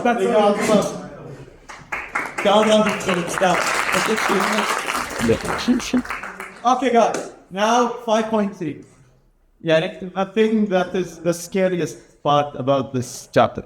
For my side, I use every single note that I studied. That's why if you see in the video, they are very packed, a lot of information. I don't usually like to make my slides this way, but I made it this way because in my slides, there's everything I studied for the exam. So if you want to follow me and follow what I did, and it was enough for my midterms, inshallah it would be announced for yours. Okay? Let's start. Now, protein categorization. They're categorized in 3 ways. Families, superfamilies, composition, shape, and solubility. What are families and superfamilies? They're based on what? Read it. breast and frequent and speed. They're sequence and 3-dimensional shapes. Okay? Okay, now next. Composition. What are the 2 types of protein in composition? You have a simple and then you have the conjugated. The conjugated will have like a prosthetic. The conjugated. What are the types of the things inside the conjugated? Proteins. Ali- Apoproteins and Apoproteins and other proteins. Okay. Now we're going to go into details and that. Shape. What are the 2 shapes? What are the 2 shapes? Which one dissolves in water? Good. Okay, now give me an example of all 3. But I will give you an example, okay? And I want you to categorize it for me, okay? I want about hemoglobin. We all know hemoglobin. It's a part of, it's at the end of this chapter. You have a whole part of hemoglobin. Yalla, tell me something. Tell me a family of hemoglobin. 2 things, 2 molecules or 2 proteins, that are in the same family that have something to do with hemoglobin. myoglobin. No, super family. I want that family. Neoglobin. عندي صوتك؟ Shop. لا. يلا. You in the lecture. No idea? You in the back, two girls laughing. What are proteins inside of hemoglobin that are from the same family? You're here too? Okay. You can still answer that. These are in the super family, in the same family. What are the components of hemoglobin? What are the components? Heme is made out of iron. The alpha chain and the beta chain. They're both in the hemoglobin and they're in the same family. Okay? They're very close. Super family. A lot of you answered. Hemoglobin. What's another? Myoglobin. Another. No. Cytochrome. Anyway. Now, the composition of hemoglobin. Is it simple or conjugated? Conjugated. What's the prosthetic group? Iron. Iron. Right. You can say the heme, but it's directly correct. Upper protein? Is it the What is it called? Yes, the upper protein. What is it called? The hemoglobin. The globule. Okay? Finally, is it globular or fibrous? Why? Perfect. Now, protein functions. With Moutasem, you saw the amino acid functions. There were 3. Can anyone recall them? You white shirt الهندسة تتذكر مركز معنا؟ لا يلا pink shirt. I'll be here at the start. Right? I'll be here at it. You took it in class. Yalla, someone answer. Adam, what are the three main roles of amino acids? Rama. Neurotransmitter, one of them. Pink hijab, yalla. يلا صاحبتي ما بيجاوب انت زي يلا كثير عم بيجاوب يلا he just said them انت يلا see it the teacher tells the let's go back to them because you need to differentiate the differences between the this one alright you need to differentiate between the functions of amino acids and proteins. انت اللي بتعرف pink shirt يلا خذ يلا بس the title which person is عندك you have the chemical messengers chemical messengers and they have precursors for nucleic acid synthesis then as intermediates for energy production. Okay, did you hear them? Okay, yo listen. Less than 3 functions of amino acids. Chemical messengers, precursors, and intermediates. Perfect. Now, for protein functions, you need to understand that proteins are in every single thing of the human body. Catalyst, structure, movement, defense, regulation. There's nothing in your body that doesn't have protein. So, if you get asked a question in the exam, what's the function of proteins? Everything. They do everything. Okay? Stress response, hormones, defense, antibodies. One of the guys that laughed, he said insulin. It was a correct answer. Yeah, insulin is a peptide hormone. Everything. Proteins are everywhere. Even if you get hungry and you don't eat food, you take your energy from the proteins you ingest. Everything go back to protein. Now, the main gist of what I'm going to teach you, the protein structure. We have primary, secondary, tertiary, and quaternary. Let's start with primary structure. Okay. What are primary structures? All the amino acid in the sequence of chain. They're the amino acid sequence of chain. Perfect answer. Okay. What stabilizes them or connects them? Peptide bonds. Is there anything else that is used to connect them? Nothing.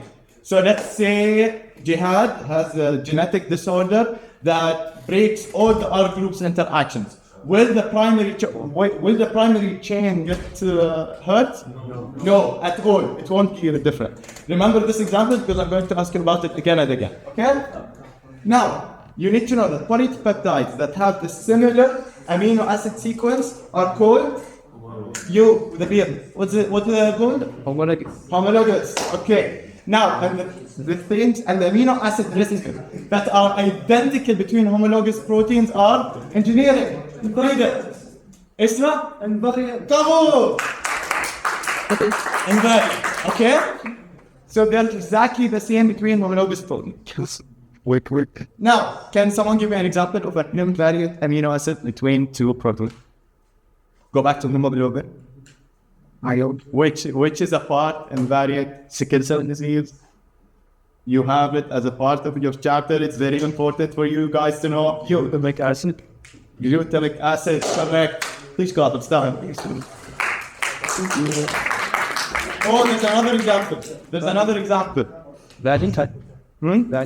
That is what changes like glutamic acid in sickle cell disease.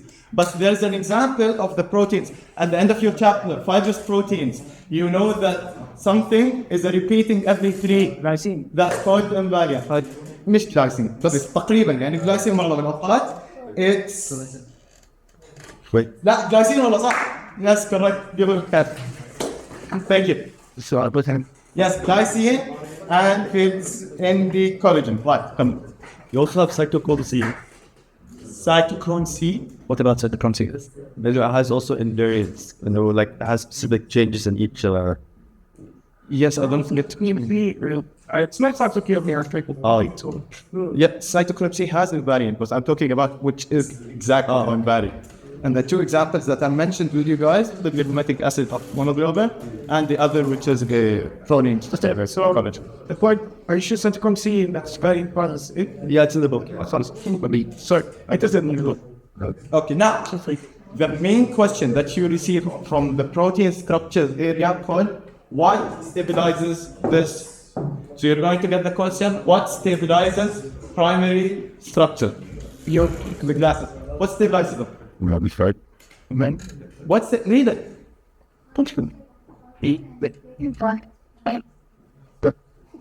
Only peptide bonds. Are groups interactions involved?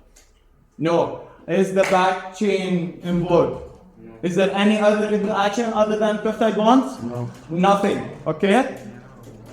And another thing, they love to put this. The final shape of the protein is indicated by you drinking water. Yalla. We're waiting for you. Finish your water. Right, what is it? But it's indicated by Right.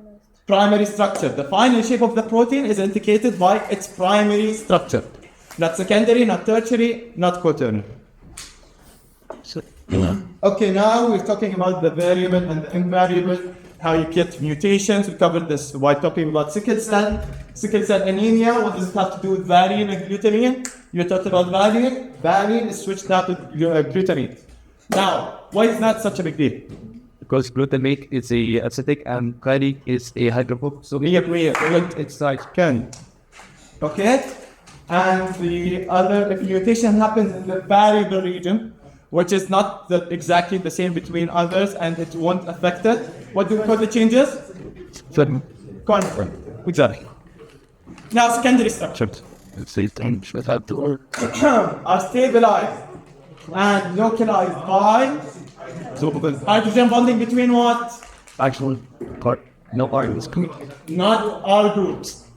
No R group interaction. يكتب in the shot. هو اللي حماس من يبطل whether it's just coming right later. Yes. What a bit what thinking. In beyond that and but sense. Again, there are hydrogen bonding between the what and the what? Better The carbonyl and the NH groups of the polypeptide backbone. There are interactions between the polypeptide backbones. Keep it in your head. They're going to ask about this. that you know that it's alpha and alpha and alpha carbonyl. It is mentioned with you. Yes, you should know it. To be honest, they didn't ask about it last year, so I don't have it in here. But you need to know it's between the carbonyl and the NH. Okay? You have hydrogen bonding between the carbonyl and the NH group in the polypeptide backbone. Not in the R groups, because you can have hydrogen bonding in the R groups. You need to understand that it's only in the polypeptide backbone. Okay? Back to Jihad. He has a genetic disease that affects the hydrogen bonding between R groups. Are the secondary structures going to get affected? No. Who says yes? Raise your hand. Of course. This aspect. Omar, what did you say yes? أيوة, خلي جاوب. It's between the R groups. R groups have nothing to do with the secondary structure. Keep it in your mind. Okay? Now, also you need to know, this is a fun fact. Your book likes to add fun facts. Many fibrous proteins are composed almost entirely of secondary structure. Okay? So, what is the smallest or the least level from primary to quaternary that you can find protein in your body in? The secondary. Okay? Now, secondary, we have the alpha helix.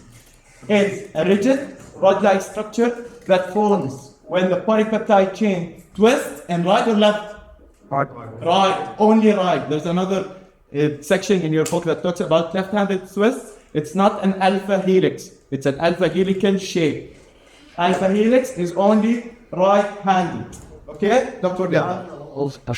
Now, the hydrogen bonding that forms between what and what? The backbone.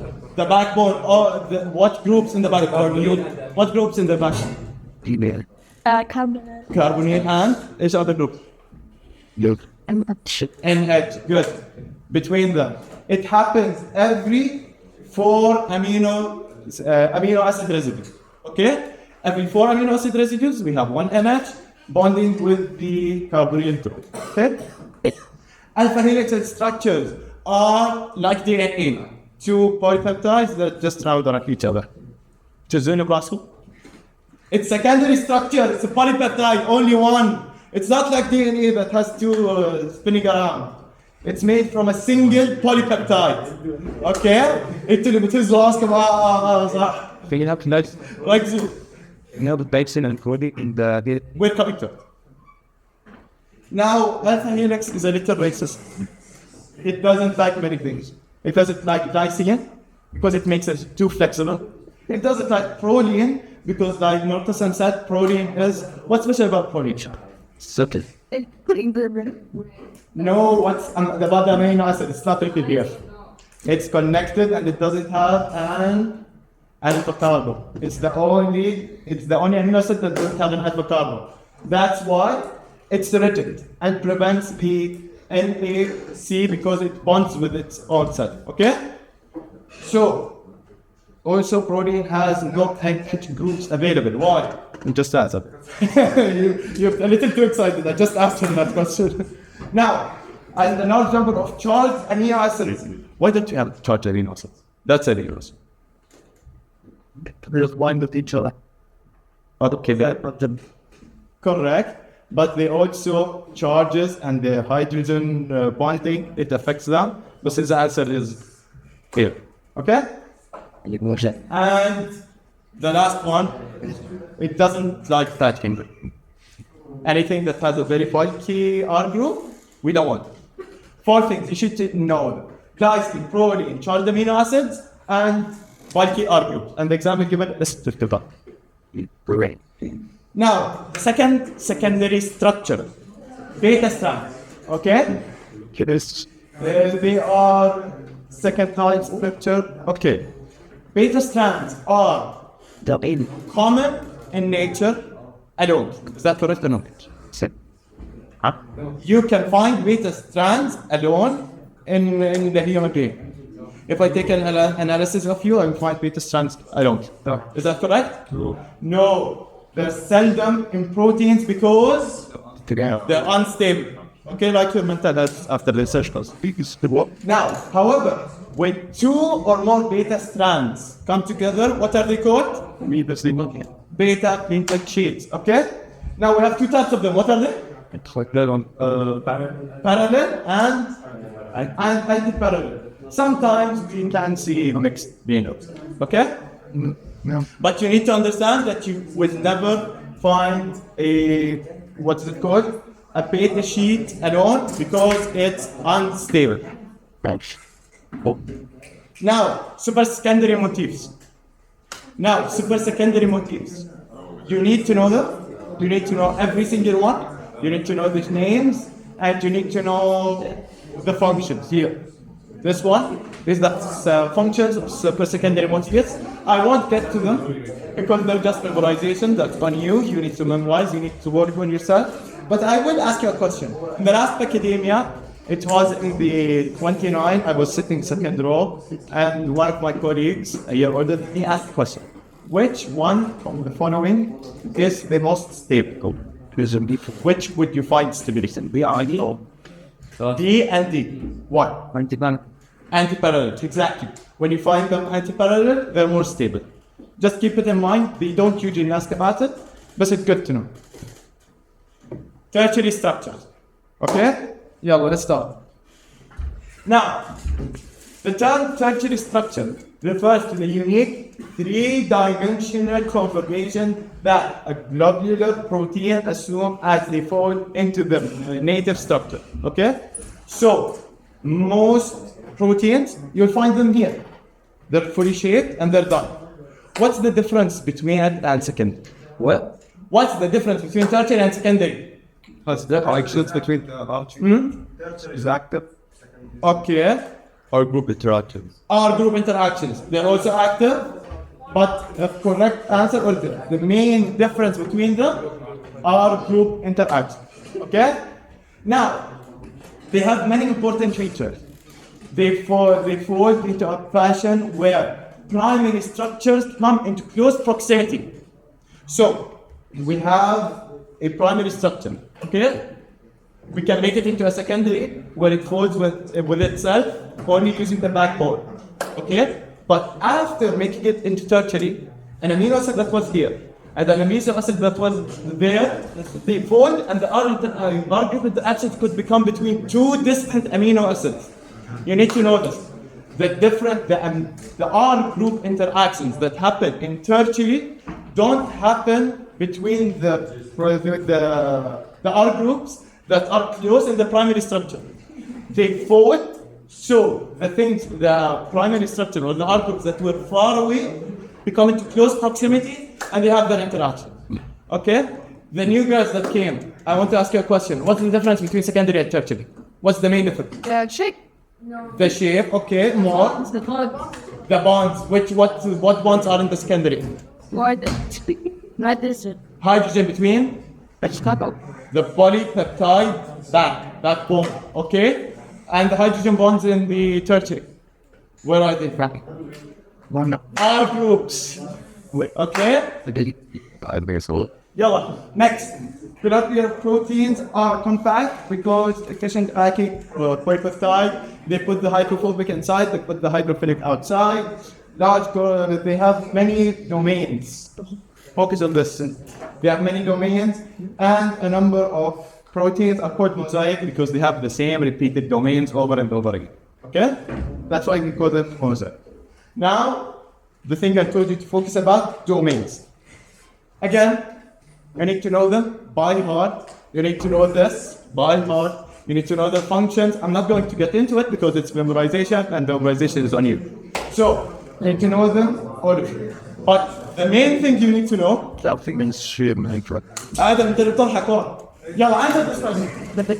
the difference between a super secondary structure or a secondary nucleus and a domain?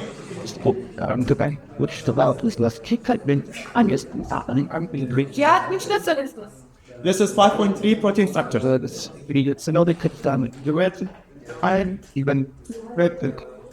كمان الترتيب صح والسوبر سكندري لا طايق ما هو سوبر سكندري اكيد سكندري ما صح different. What is the difference between them? What's the difference between super secondary motifs and the tertiary domains? Domain self-function. Perfect.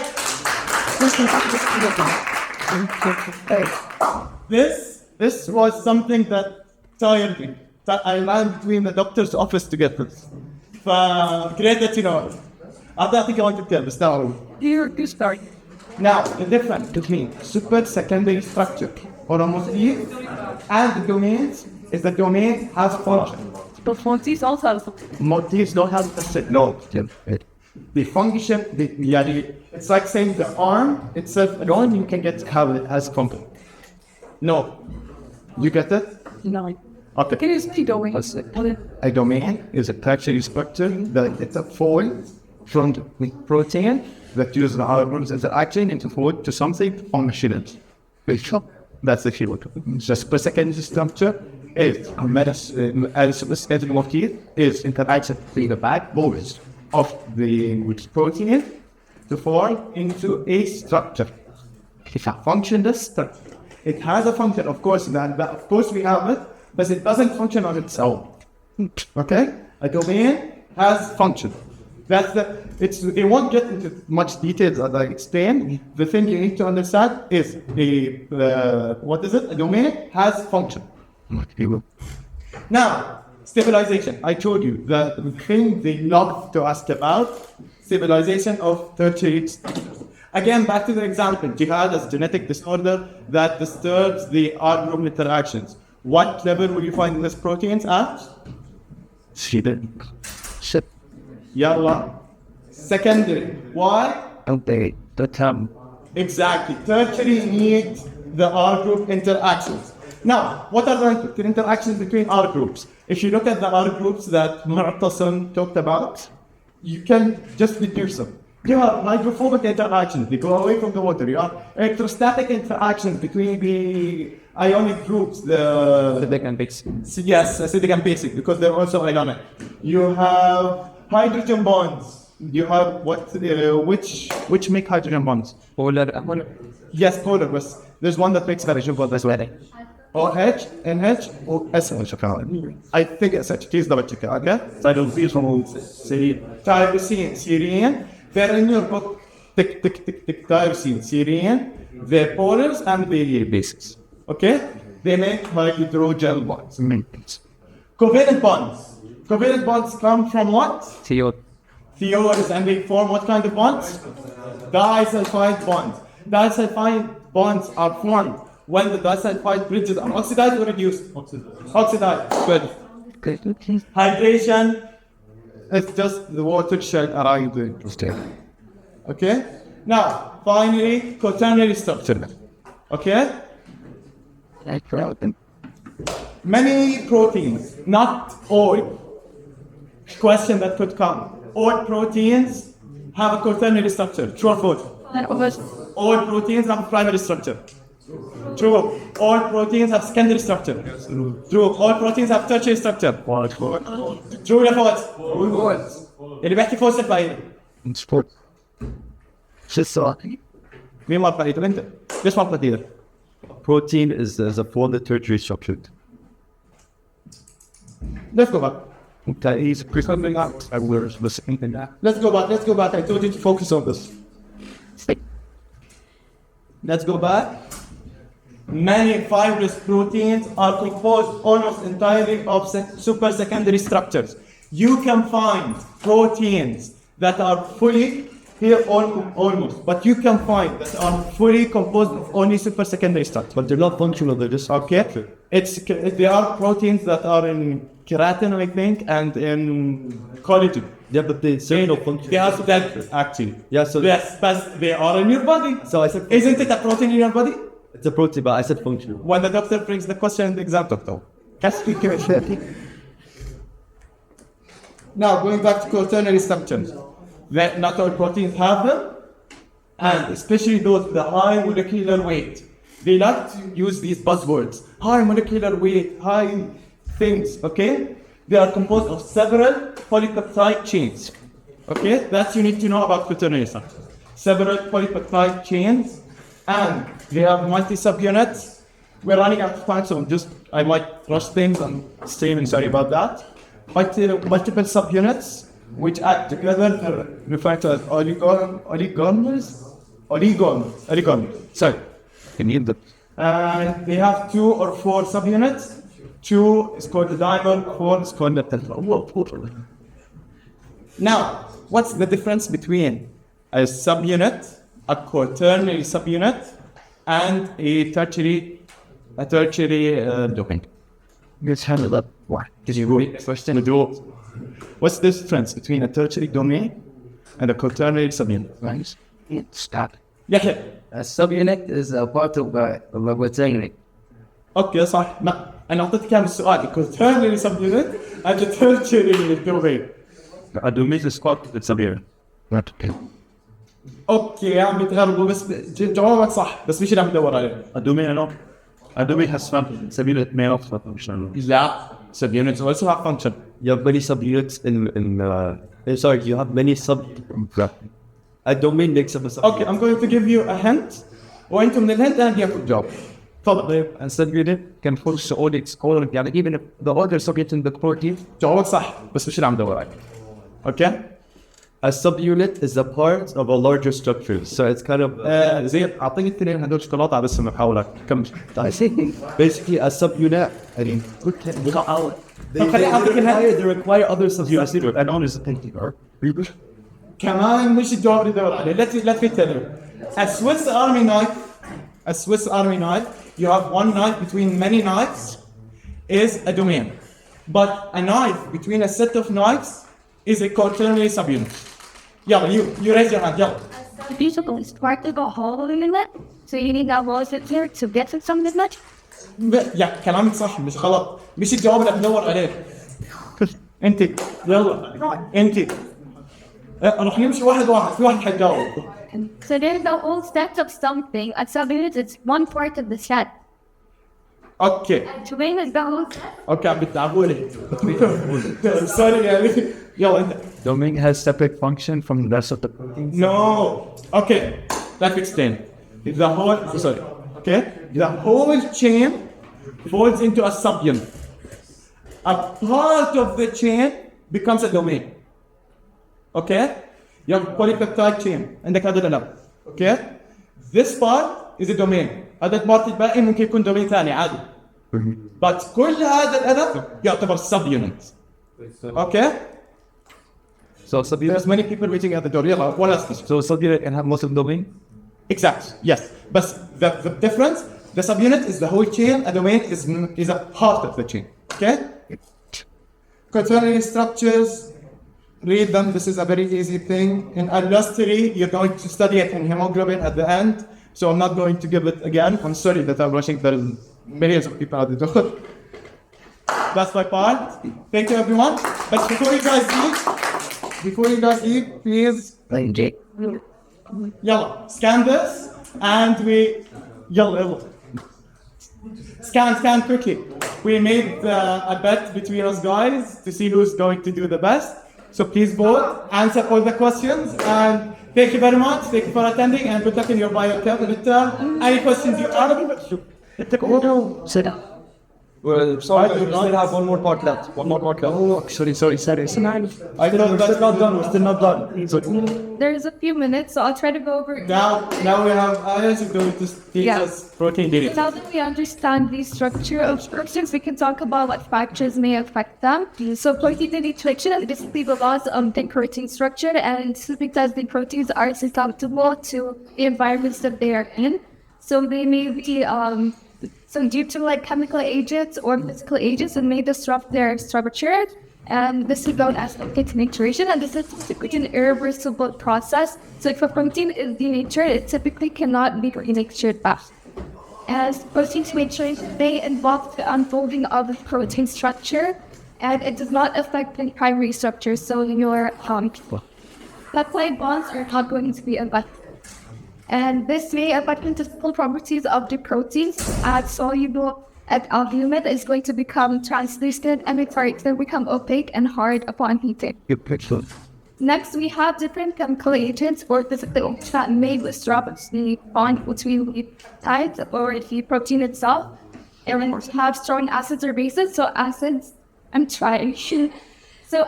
are composed of hydrogen ions, whereas bases are composed of hydroxide ions.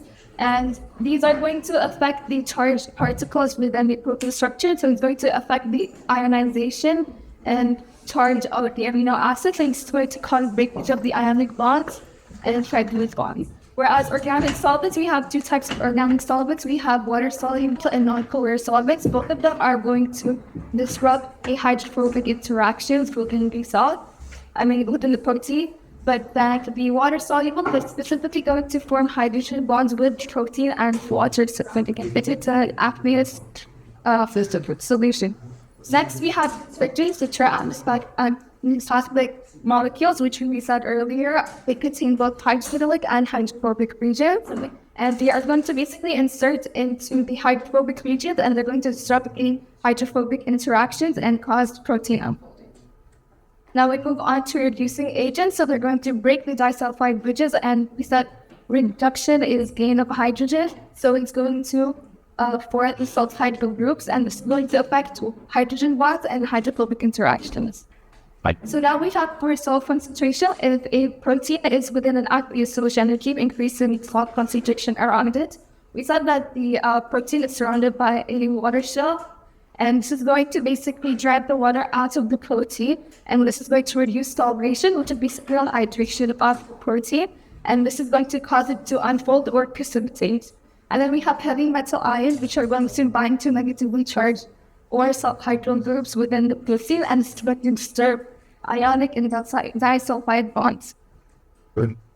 So I put a few questions just on precept. So when a protein solution is treated with ethanol, it denatures mainly because of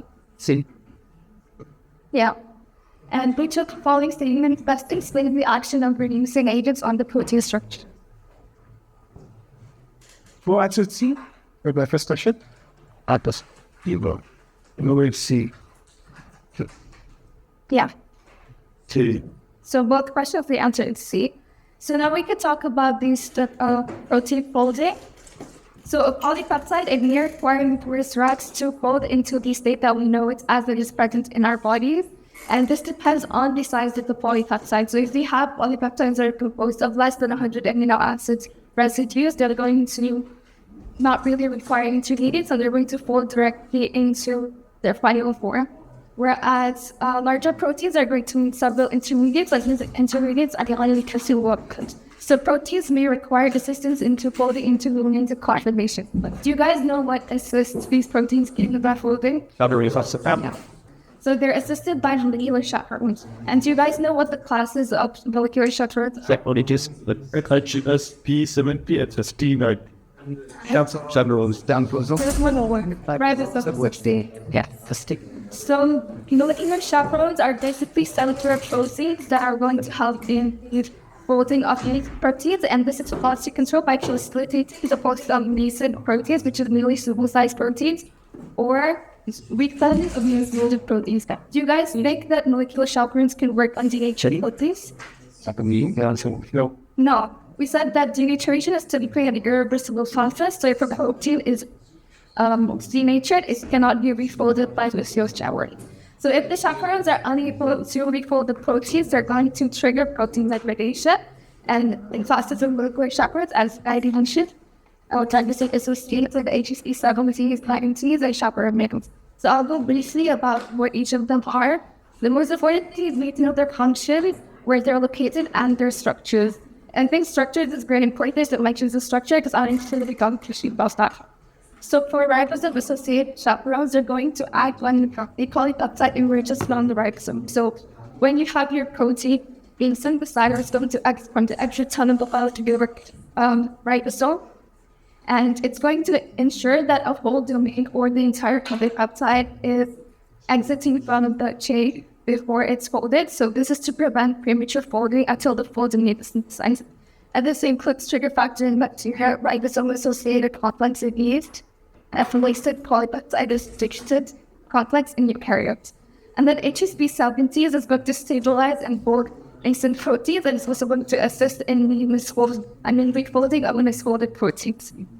And it also helps in the transport of proteins across organelle membranes. So let's say that an enzyme is synthesized that is a lysosomal enzyme. It's going to help in transporting that from the cytoplasm into the lysosomal membrane so that it is incorporated within that lysosome. And they're also going to work with closed chaperones for specific steps. And now HSP90s, they're going to assist in the final folding of special plant proteins. These proteins are basically partially unfolded, and these include kinases and steroid hormone receptors. And they cooperate with HSP70s to detect and repair stress damage protein. And if repair is going to fail, as we said earlier, they're going to trigger degradation of these proteins. Now, for chaperones, they're going to promote fast and efficient reforming of miscible proteins. We had two groups, and they were found in different areas, and they had different structures. So it's very important to know what the difference in the structures are. So for group 1 chaperones, they're found in bacteria, mitochondria, chloroplasts, and they're consistent of two stacked supplemented trays. Whereas group 2 chaperones are found in eukaryotic cytoplasm, and they consist of two stacked membrane trays with an L10 lid. And do you guys know which molecular chaperones utilize ATP to increase? Seven. And which chaperone? Okay, so it's both HSP70s and chaperones, and there's something hydrolyzed serotase and nucleotide. So this is a similar question to one that we got previously. So it's really important to know which ones utilize ATP and which ones, like what structure and functions they have. It's in eukaryotic cells. It's really important. See, that's correct. So about the second one, during cellular stress, such as oxidative or heat stress, HSP90 cooperates with HSP72. Yes. Yeah, B. Okay, so now we're going to move on to the last part, which is discussing more in detail about fibrous and globular proteins. So as per fibrous proteins, they play major structural roles rather than dynamic roles in the body, and they contain high numbers of alpha helices and beta gluted sheets, so basically they're secondary structure. And some examples include keratin, fibrin, and collagen. So keratin, it consists of two alpha helices that are going to wind around one another. So this is your one keratin oligule, and then two umbrellas, so there'd be a filament, and then so if you have two filaments, just create paper. Four of these that winds around one another is going to give us a keratin filament, and the subunits are attached to one another by hydrogen bonds and disulfide groups. Whereas fibrin is consistent of anti-parallel beta plate sheets, and they have weak underwall forces between the two sheets. So over here, you can see we have an alanine residue, and it's going to interact with a glycine residue on the opposite sheet. And then we have the collagen, which is a part of the extracellular matrix. Your connective tissue cells are going to secrete collagen into their extracellular matrix, and there's 28 families. And as I mentioned earlier, glycine is going to account for one little amino acid residues. This is the structure of a collagen molecule. It's glycine, either proline or hydroxyproline, or hydroxyproline, or lysine and 5-hydroxylysine. And it's made up of a triple alpha helic structure, which you can see here. It's a three alpha chain winding around. So now for globular proteins, they are water-soluble proteins, and as we said, fibrous proteins, they play more structural roles. So ultimately, these ones are going to take more dynamic and functional roles, and they're going to typically involve precise ligand binding. So we have several subclasses, such as hemoglobin and myoglobin, and Zaid, peptide granules, and immunoglobulin. So we'll talk about the heme-containing proteins. So heme contains a Fe2+, which is Faris, and then when O2 binds to the heme, it is converted to Fe3+, which is hematin. So we have two proteins which we're about to talk about, which is myoglobin and hemoglobin. So myoglobin is found in high concentration in your muscles, so your cardiac muscles and your skeletal muscles, whereas hemoglobin is found mainly in your red blood cells, and the globin consists of one polypeptide chain that contains 8 alpha helices in myoglobin, whereas hemoglobin consists of 4 subunits, and each subunit contains 3. So one molecule of hemoglobin would be able to carry number 4 molecules at one time. And myoglobin has a stronger affinity to oxygen than the hemoglobin, and this is because its function is to store oxygen in the muscles when energy levels for oxygen levels are low. And this is for transport of oxygen from the body tissues, you guys know, so it will require lower affinity so we can facilitate oxygen unloading into the tissue. So for hemoglobin, there are several structures. We have HbA, which consists of 2 alpha chains and 2 beta chains, and these exist as alpha and beta dimers. We have adult hemoglobin 2, which consists of 2 alpha chains and 2 delta chains. In all cases, we're going to see that there's 2 alpha chains, but the other chains may be different. And then we have embryonic fetal hemoglobin, in which we have 2 alpha chains, and then 2 epsilon on 2 gamma chains, and these ones have higher affinity to oxygen than does adult meat. Can I just interrupt for a second? Guys, 2 alpha and 2 betas. The alpha and the beta are what? What are they in the same family or separate families? Same family. Okay, you need to know that the chains in the same proteins from the same family. But myoglobin and hemoglobin, the super family. Keep that in mind. Thank you. So now for the states of hemoglobin, when it is in its deoxygenated state, it is known as the tau state, and all the bonds are intact. But when oxygen starts to bind to the hemoglobin, it's going to cause specific solid bridges and hydrogen bonds to be broken, and this is going to be in its relaxed state. And then breaking of these bonds is going to allow the dimers to slide past one another and retain to do leaves relative one another. So over here we can see that this is one of the dimers doing one, and then there's one. And then when oxygen binds, the bonds between the two of them are going to start to break, and this is going to allow them to sort of rotate 15 degrees, and this is going to give us oxygen a little bit, which is in the relaxed state of hemoglobin. And once there is oxygen binding to one of the subunits, it's going to propagate this conformational change into the others, and this is going to allow it to bind oxygen more easily. So now we'll talk about the curves. So myoglobin, we said it has a higher affinity to oxygen than does hemoglobin, so it has a hyperbolic curve, whereas hemoglobin has a sigmoidal curve. So if we look over here, if you look at the partial pressure of oxygen at 20, we can see that myoglobin has significantly more higher oxygen saturation than does hemoglobin, and that's because we said it has a higher affinity. So now we talk about the factors that are affecting the myoglobin dissociation curve. So here, the right-handed shifts mean that there is less affinity, whereas more left-handed shifts are going to indicate increased affinity. So if we're moving this way, it's becoming more sigmoidal, and it's more hyperbolic. And if we're moving this way, it's becoming more sigmoidal.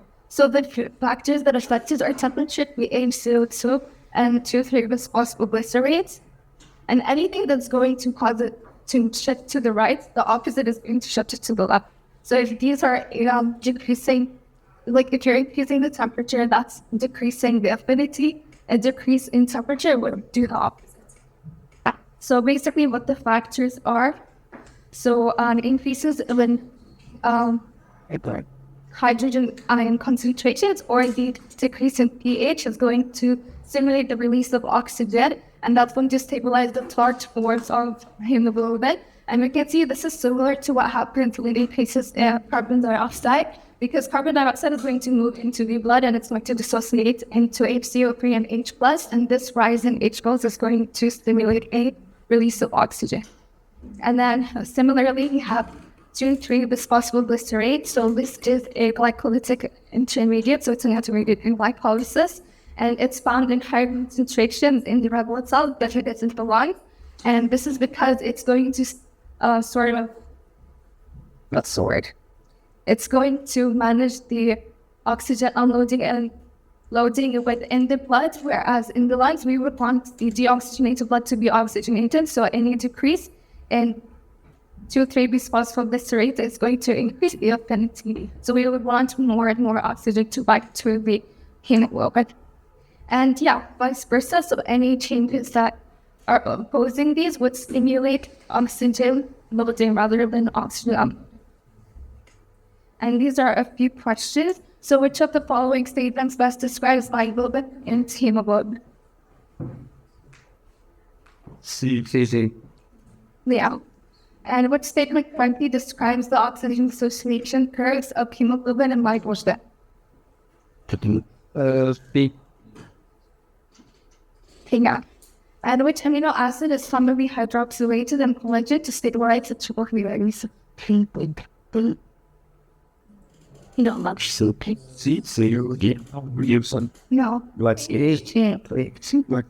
Hydroxylated. There's only two that also hydroxylated in the structure of collagen. And only one is not mentioned here. Glycine. No. Protein when you have this two. And yeah, that's it. I hope you guys benefited. Guys, can we have a round of applause for her?